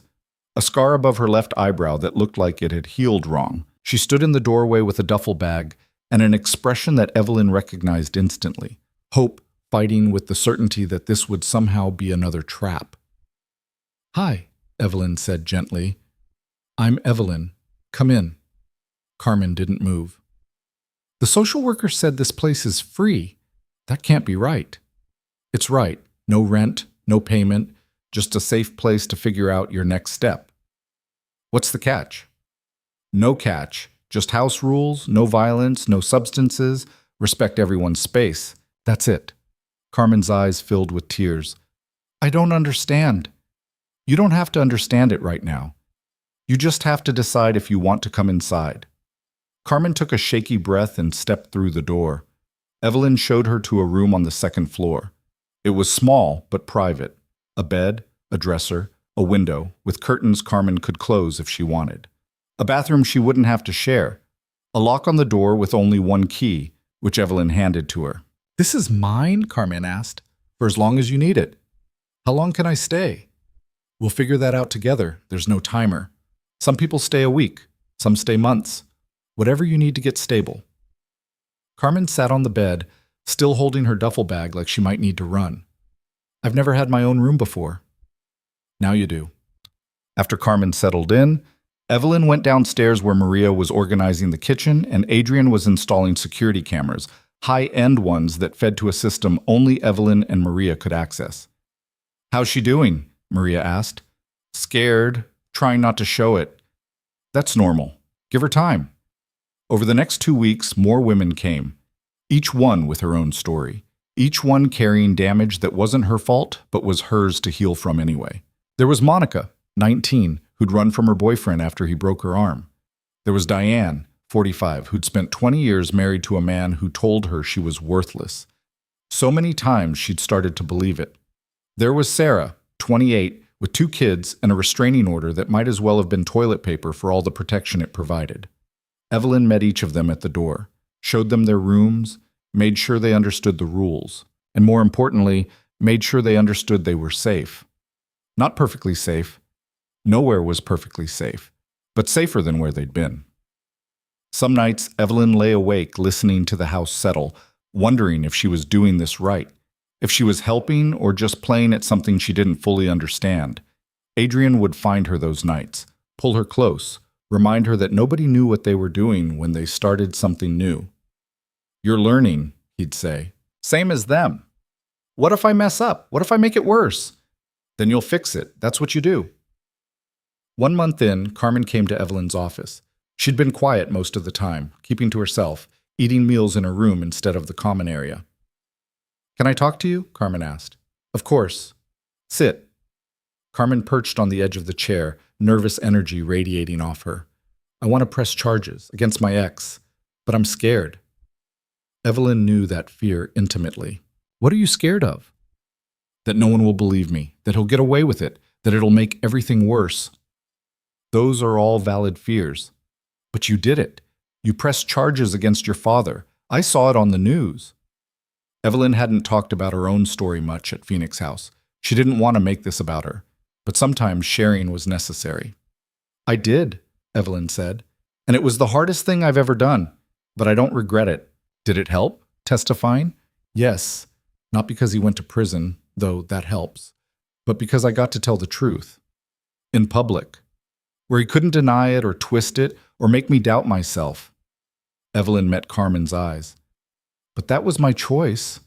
Yours might be different. There's no right answer here." "I want to do it. I just don't know how." "Then we'll figure it out together. I know lawyers who handle these cases, good ones who will actually fight for you." Carmen's shoulders sagged with relief. "Okay, yeah, let's do it." Claire took Carmen's case. Within 2 weeks, she'd gathered enough evidence to file charges. The ex-boyfriend was arrested on a Thursday afternoon. Evelyn went with Carmen to the arraignment, sat beside her in the courtroom, held her hand when the judge read the charges out loud, and Carmen started shaking. "You're doing great," Evelyn whispered. "I feel like I'm going to throw up." "That's normal. Breathe." The boyfriend pleaded not guilty. His lawyer made arguments about misunderstandings and unreliable witnesses. Carmen's grip on Evelyn's hand tightened until her knuckles went white, but the judge set bail high, issued a protective order, made it clear this was being taken seriously. When they left the courthouse, Carmen burst into tears. "I did it," she said. "I actually did it." "You did. Thank you for coming with me, for believing me. That's what we do here. We believe each other." By month 3, Phoenix House was at capacity. 8 women, 5 children. A full house that somehow never felt crowded because everyone understood the importance of space, of boundaries, of respecting other people's healing. Evelyn hired 2 part-time counselors, Dr. Torres and a woman named Janet Liu, who specialized in trauma recovery. They offered sessions on-site, private and confidential, for anyone who wanted them. She also hired a case manager, a young woman named Alicia Rodriguez, who'd grown up in foster care and understood the system better than anyone Evelyn had ever met. Alicia helped residents navigate benefits applications, housing searches, job interviews, all the bureaucratic nightmares that came with trying to start over. "You're building something real," Alicia said one afternoon, reviewing intake forms. "Like, actually helpful, not just checking boxes." "That's the goal. Most places aren't like this. Most places you get 2 weeks, maybe a month, and then you're on your own, whether you're ready or not." "How long do people usually need?" Evelyn asked. "Depends. Some bounce back fast. Others need 6 months, a year. There's no formula." "Then we don't make one. We just help as long as they need help." Alicia smiled. "You know that's not sustainable, right? Eventually, you'll run out of space. Then we'll get more space." And she meant it. Evelyn was already looking at a second property, another foreclosure, bigger than the first. She hadn't told Adrien yet because she knew he'd say she was moving too fast. But the need was there. The waiting list was already forming. Women called every week asking if there was space. Evelyn had to turn them away, give them other resources, hope they'd be okay. It broke her heart every time. One evening, she sat in her office at Phoenix House, a small room on the first floor that used to be a closet, going through donation requests. They needed more funding. The initial money was running out faster than expected because she kept saying yes to things. Better therapy services, childcare so mothers could look for work, legal help for immigration cases. Adrien appeared in the doorway. "You've been here 12 hours. I'm almost done." "You said that 3 hours ago." But he came in, closed the laptop. "Come home. This will be here tomorrow. There's a woman in Chicago who needs a safe house. I'm trying to find placement, and you'll find it tomorrow. Tonight you need to sleep." Evelyn wanted to argue, but exhaustion was catching up with her, making her eyes burn and her thoughts fuzzy. "Fine, but I'm bringing this home." I expected nothing less. They drove back to the estate in comfortable silence. It was late, the roads empty. Evelyn watched the city lights blur past and thought about all the women out there right now, afraid in their own homes, wondering if there was a way out. She couldn't save them all, but she could save some. That had to be enough. At home, Maria had left dinner warming in the oven. They ate at the kitchen counter, too tired for the dining room, talking about nothing important. The weather, a documentary Adrien wanted to watch, whether they should get a dog. "A dog?" Evelyn asked. "Why not? Big house? Yard? We're here enough to take care of one." "You want a dog? I want you to have something that's purely good. No complications, just a dog who loves you unconditionally." Evelyn felt something warm bloom in her chest. "That's very sweet and also completely manipulative." "Is it working?" "Maybe." They finished dinner and moved to the living room. Adrien built a fire. Unnecessary, given the central heating, but nice anyway. They sat together on the couch, Evelyn's head on his shoulder, watching flames dance behind the glass. "Can I ask you something?" Adrien said. "Always." "Do you ever regret it? Any of this?" Evelyn thought about the question, about everything that had led her here, the abuse, the fear, the moment her father handed her over like property, about the trial, the verdict, the public exposure of her worst memories. "No," she said, "I regret what he did to me. I regret the years I lost being afraid. But this? Phoenix House? Us?" She looked up at him. "I don't regret any of it. Even the hard parts? Especially the hard parts, because they taught me I was stronger than I thought."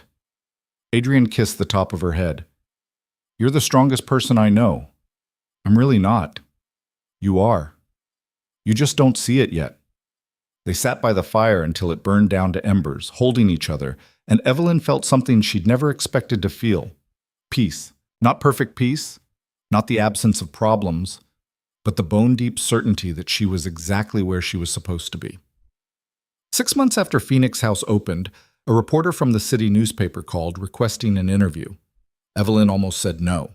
She didn't want the publicity, didn't want Phoenix House to become a story about her instead of about the women they were helping. But Claire convinced her. Publicity means donations.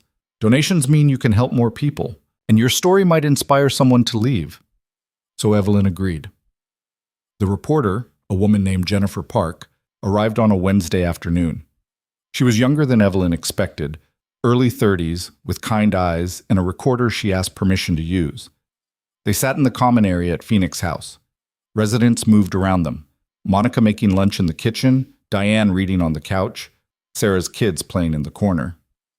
"Tell me how this started," Jennifer said. Evelyn told her. Not everything. Some details were too personal, too raw. But the broad strokes, her father's abuse, the transaction that brought her to Adrien, the trial and the verdict, the realization that she could use her experience to help others. "And Adrien Moretti?" Jennifer asked. "He's known for less legal business. How does that factor in?" Evelyn had expected this question. "Adrien gave me a choice when no one else did. He helped me see the truth about my father, and he's been supportive of Phoenix House from the beginning. That's all that matters to me." Some people might see it as a redemption arc, the criminal helping abuse victims. Some people can think whatever they want. I'm not in the business of managing other people's perceptions. Jennifer smiled. "Fair enough." She looked around the room. "What's the goal here? Long term?" "To help as many women as possible. Right now we can house 8. I want to expand, get a bigger building, hire more staff, create a model that other cities can replicate." That's ambitious. So is surviving. These women are doing the hardest thing they've ever done. The least I can do is make it a little easier. The article ran 2 weeks later. front page of the Sunday edition, complete with photos of Phoenix House and a surprisingly balanced portrayal of Evelyn's story. The response was immediate. Donations poured in, small amounts from individual readers, larger checks from foundations and nonprofit organizations. The phone rang constantly, people wanting to volunteer, wanting to donate furniture, wanting to help, but there were also calls from women who needed help, more than Evelyn could handle with 8 beds. She started a waiting list. It made her sick every time she added a name. "We need more space," she told Adrien one evening. "I know. There's a building 3 blocks from Phoenix House. Bigger. 4 stories. It's been empty for a year." Adrien looked at her. "How much?" She told him. "That's a lot." "I know, but I can get grants, fundraise. If I can just make the down payment, I'll cover it." Evelyn blinked. "What?" "The down payment. The whole building if you want. Consider it an investment in something that actually matters." "Adrien, I can't let you. You're not letting me do anything. I'm choosing to." He set down his drink. "I've spent 15 years building an empire based on fear and power. Let me do something that's actually good for once." Evelyn felt tears burning behind her eyes. "That's a lot of money." "I have a lot of money, most of it earned doing things I'm not proud of. Let me use some of it for something worthwhile." "Are you sure?" "Completely." They bought the building. Renovations started immediately, this time with a full crew and a proper budget. Evelyn oversaw everything, making sure the new space matched the first. Private rooms, secure locks, spaces designed for dignity, not just function. The expansion took 8 months. When it opened, Phoenix House could accommodate 25 residents. The waiting list disappeared in 6 weeks. By the end of the first year, they'd helped 47 women and 23 children. Evelyn stood in the common area of the new building, watching residents cook dinner together, kids doing homework at the big table, women who'd been strangers becoming friends because they understood each other's pain. Claire found her there. "You did it. We did it. Don't be modest. This was your vision." Evelyn shook her head. "The vision was survival. This is just me paying it forward." 1 year after Phoenix House opened, Evelyn received a letter. It came to her personal address, the estate she shared with Adrien, not the Phoenix House office. The return address was a federal prison 3 states away. Her father's handwriting. Evelyn stared at the envelope for a full minute before opening it. The letter was short, 2 pages. Her father's precise handwriting filling both sides. He started with an apology, said he'd had time to think, to realize what he'd done. He listed his crimes like items on a grocery list, the abuse, the fraud, the insurance policy. He didn't make excuses, didn't ask for forgiveness. He just said he was sorry. And then, at the end, "I heard about Phoenix House, about what you're building, and I thought, maybe something good came from all this after all. Maybe you turned my worst impulses into something that actually helps people. I don't know if that makes anything better, but I wanted you to know I see it, what you're doing, and I'm proud of you, even if I have no right to be." Evelyn read the letter 3 times. Then she folded it, put it back in the envelope, and placed it in her desk drawer. She didn't respond, didn't acknowledge it, just let it exist as a piece of evidence that her father was finally facing who he'd been. That night she told Adrien about it. "How do you feel?" he asked. "I don't know. He said he's proud of me." "Does that matter to you?" Evelyn thought about it, really thought about it. "No, not anymore. I spent my whole life wanting him to be proud of me, to see me as something other than a burden. And now that he finally does, I don't need it. That's growth. Or spite. Can it be both?" She laughed. "Yeah, I guess it can." They were sitting in bed, late enough that the house was quiet around them. Adrien's hand found hers in the darkness. "I'm proud of you," he said. "That matters more." "Good, because I mean it. What you've built, it's extraordinary." "It's just a house." "It's a lot more than that, and you know it." Evelyn turned to face him. "Can I tell you something?" "Anything." "I'm happy, like actually happy. Not just surviving or getting through the day. Happy." Adrien smiled. "Good. You deserve that." "So do you." "I'm getting there." 2 years after the trial, Adrien made an announcement. He was getting out, Not all at once, that would be dangerous, would leave power vacuums that violent people would rush to fill, but gradually, transitioning his operations to legitimate businesses, real estate, security consulting, investments that didn't require looking over his shoulder. Why now? Evelyn asked. They were in his office, their office really, since she'd claimed half the desk space for Phoenix House paperwork. Because I'm tired, Adrien said. Tired of the games, the violence, the constant threat. I built all this because I thought power would keep me safe. But you know what actually makes me feel safe? What? This, you, the work you're doing. Coming home and not wondering if someone's going to try to kill me in my sleep. Has that been a concern? More than you'd think. Evelyn processed this. How long will it take? A year, maybe 2. I have to make sure the transition doesn't cause chaos. But I'm done, Evelyn. I want a normal life. Or as normal as we can get. She kissed him. I love you. I love you too. And I think you're making the right choice. Yeah? Yeah. You're better than what you've been doing. You just needed a reason to believe it. Adrien pulled her close. You're my reason. 3 years after Phoenix House opened, Evelyn stood on a stage at City Hall accepting a humanitarian award. She'd tried to decline it, told the committee this wasn't about recognition, but Claire had insisted she accept. It's not about you, Claire had said. It's about Phoenix House. The visibility helps. So Evelyn stood at the podium in a dress she'd bought herself. Simple, professional, expensive in a way that still felt strange, and accepted a crystal plaque she didn't want. But she used the platform. This award says it's for humanitarian work, she said. But I didn't do this to be humanitarian. I did it because I needed it to exist. Because I survived something that kills people. And I wanted to make sure other women had a better shot than I did. She talked about the residents. About Carmen, who'd pressed charges and won. About Monica, who'd gone back to school and was 6 months from a nursing degree. About Diane, who'd left after 3 months and was managing a bookstore downtown. These women didn't need saving, Evelyn said. They needed resources. They needed safety. They needed someone to believe them when they said they were in danger. That's all Phoenix House does. We believe them. We give them space. We help them figure out what comes next. The applause was loud, genuine. Adrien was in the front row, pride written all over his face. After the ceremony, reporters wanted interviews.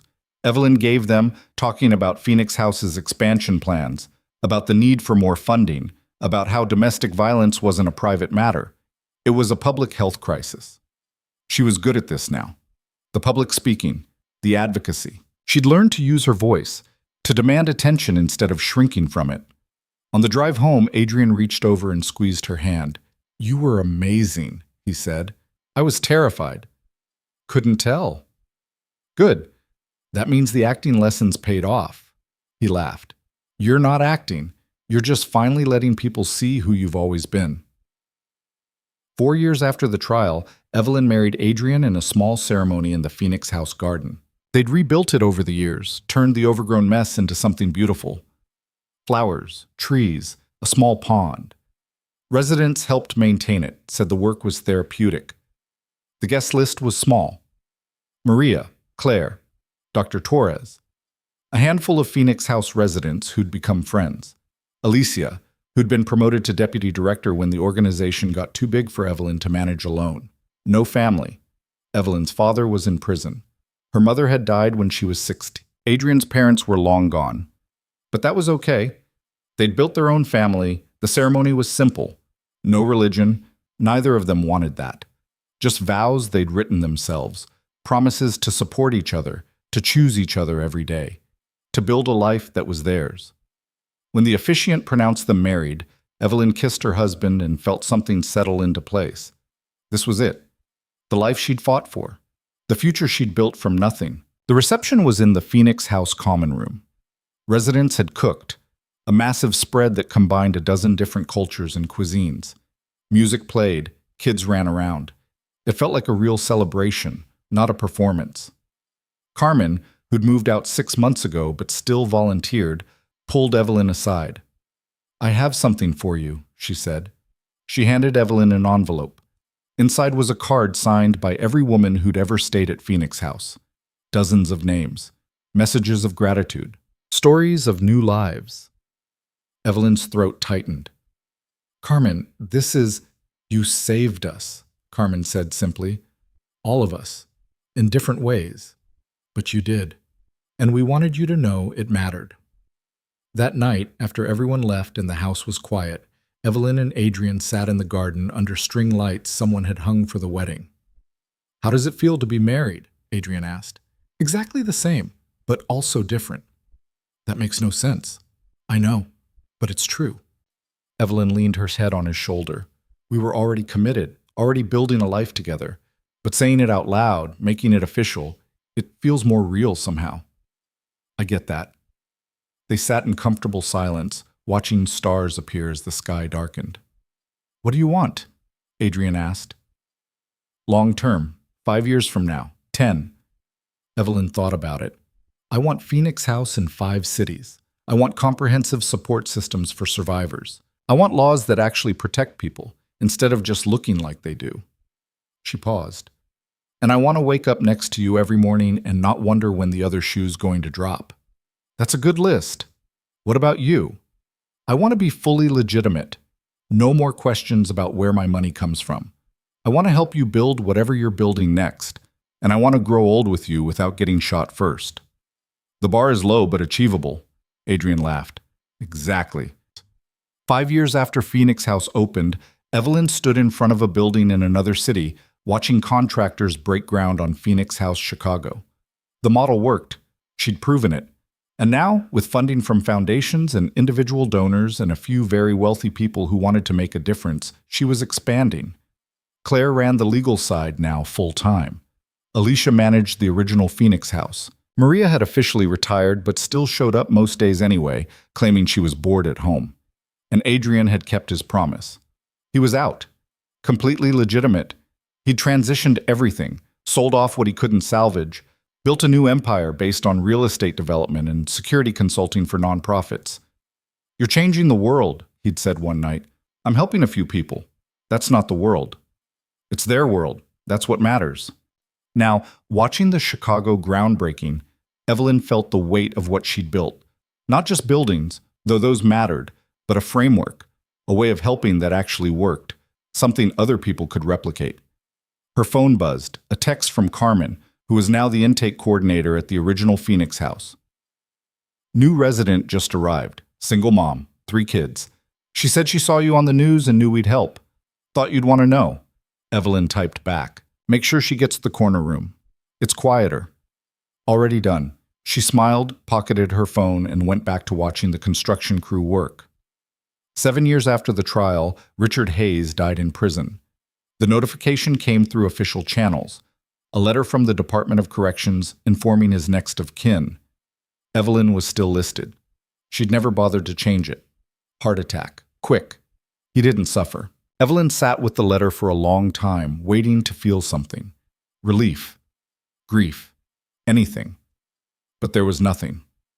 Just a distant acknowledgement that the man who'd terrorized her childhood was gone. She showed Adrien the letter that evening. "How do you feel?" he asked. "I don't know. Nothing. Mostly." "That's allowed." "Is it weird that I don't feel anything?" "No, he stopped mattering to you a long time ago." Evelyn nodded. That was true. Her father had become irrelevant to her life years ago. His death was just a formality, closing a chapter that had already ended. "Do you want to go to the funeral?" Adrien asked. "There won't be one. He has no family except me, no friends. The prison will handle it." "Then that's that." "Yeah, that's that." They didn't talk about it again. Evelyn filed the letter away and went back to work. There were residents who needed help, buildings that needed managing. A board meeting next week about expanding to a 3rd city. Richard Hayes had taken enough of her time. She wasn't giving him any more. 10 years after the trial, Phoenix House existed in 6 cities. They'd helped over 300 women and 200 children. The model had been studied, replicated, improved. Other organizations had copied the framework, creating their own versions. Evelyn had written a book, half memoir, half guide for starting trauma-informed shelters. It had done well, better than expected. The proceeds went straight back into Phoenix House operations. She'd also testified before Congress twice, pushing for better domestic violence legislation. Some of it had passed. Most hadn't. But she kept trying. On the 10-year anniversary of her father's conviction, Evelyn stood in the garden at the original Phoenix House, surrounded by residents past and present. Someone had organized a celebration without telling her. There was food, music, flowers. Women who'd moved on years ago had come back to say thank you. Monica was there with her nursing degree and a job at a children's hospital. Carmen was there with her boyfriend. A good man this time, gentle and kind. Diane was there with her partner, a woman she'd met through the bookstore. They shared stories, laughed, cried, celebrated the fact that they'd survived. Near the end of the evening, a young woman Evelyn didn't recognize approached her. "Ms. Reed, I'm Jessica. I wanted to thank you." "For what?" "I saw you on the news 3 years ago when you testified about your father, and I realized if you could do that, maybe I could too." Jessica's eyes filled with tears. "I left my husband the next week. It was the hardest thing I've ever done, but I did it because you showed me it was possible." Evelyn hugged her. "You did that yourself. You made the choice. But you showed me the choice existed." After Jessica left, Evelyn stood in the garden, looking at the house she'd built from her father's ruins, at the women laughing and talking and living lives they'd chosen. Adrien found her there, slipped his hand into hers. "You okay?" he asked. "Yeah, just thinking. About? About how far we've come, how much has changed." "You've changed lives." "We've changed lives. You, me, Claire, Maria, everyone who's helped." She looked up at him. "I couldn't have done any of this alone." Maybe not, but you started it. That took more courage than you realize." They stood together in the garden while the celebration continued around them. Two people who'd found each other in impossible circumstances and somehow built something lasting. 15 years after the trial, Evelyn stood at a podium addressing a conference of domestic violence advocates. She was 52 now. Gray was starting to thread through her hair. Fine lines creased her face. She'd earned every single one. "When I started Phoenix House," she said, "I had no idea what I was doing. I just knew something needed to exist, a place where women could be safe, where they could heal, where they could figure out who they were beyond the trauma that had defined them." She talked about the growth. Phoenix House in 12 cities now. Over 1,000 residents helped, a training program for other organizations. Policy changes at the state level. "But numbers don't tell the whole story," Evelyn said. "The real story is in the lives changed. The woman who left her abuser and went back to school. The mother who got her kids to safety. The teenager who learned she deserved better than what she'd been taught to accept."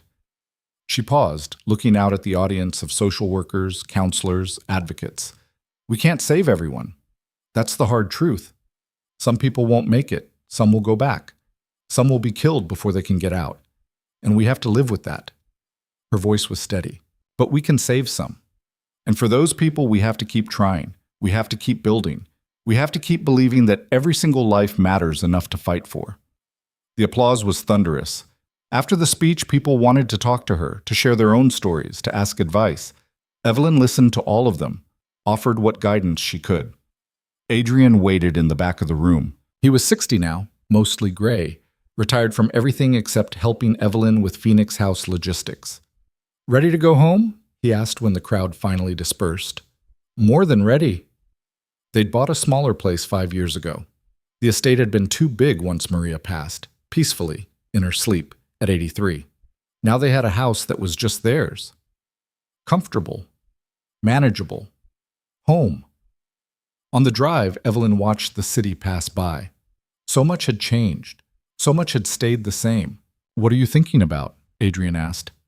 "That day, when my father brought me to your house, how terrified I was, how certain I was going to die. And now? Now I'm alive. Actually alive, not just surviving." She looked at him. "Thank you for that." "You did it yourself." "No, we did it together." 20 years after the trial, Evelyn received a letter from a woman she'd never met. The woman's daughter had been murdered by her boyfriend, but before she died, she'd reached out to Phoenix House. They'd helped her make a safety plan. They'd connected her with legal resources.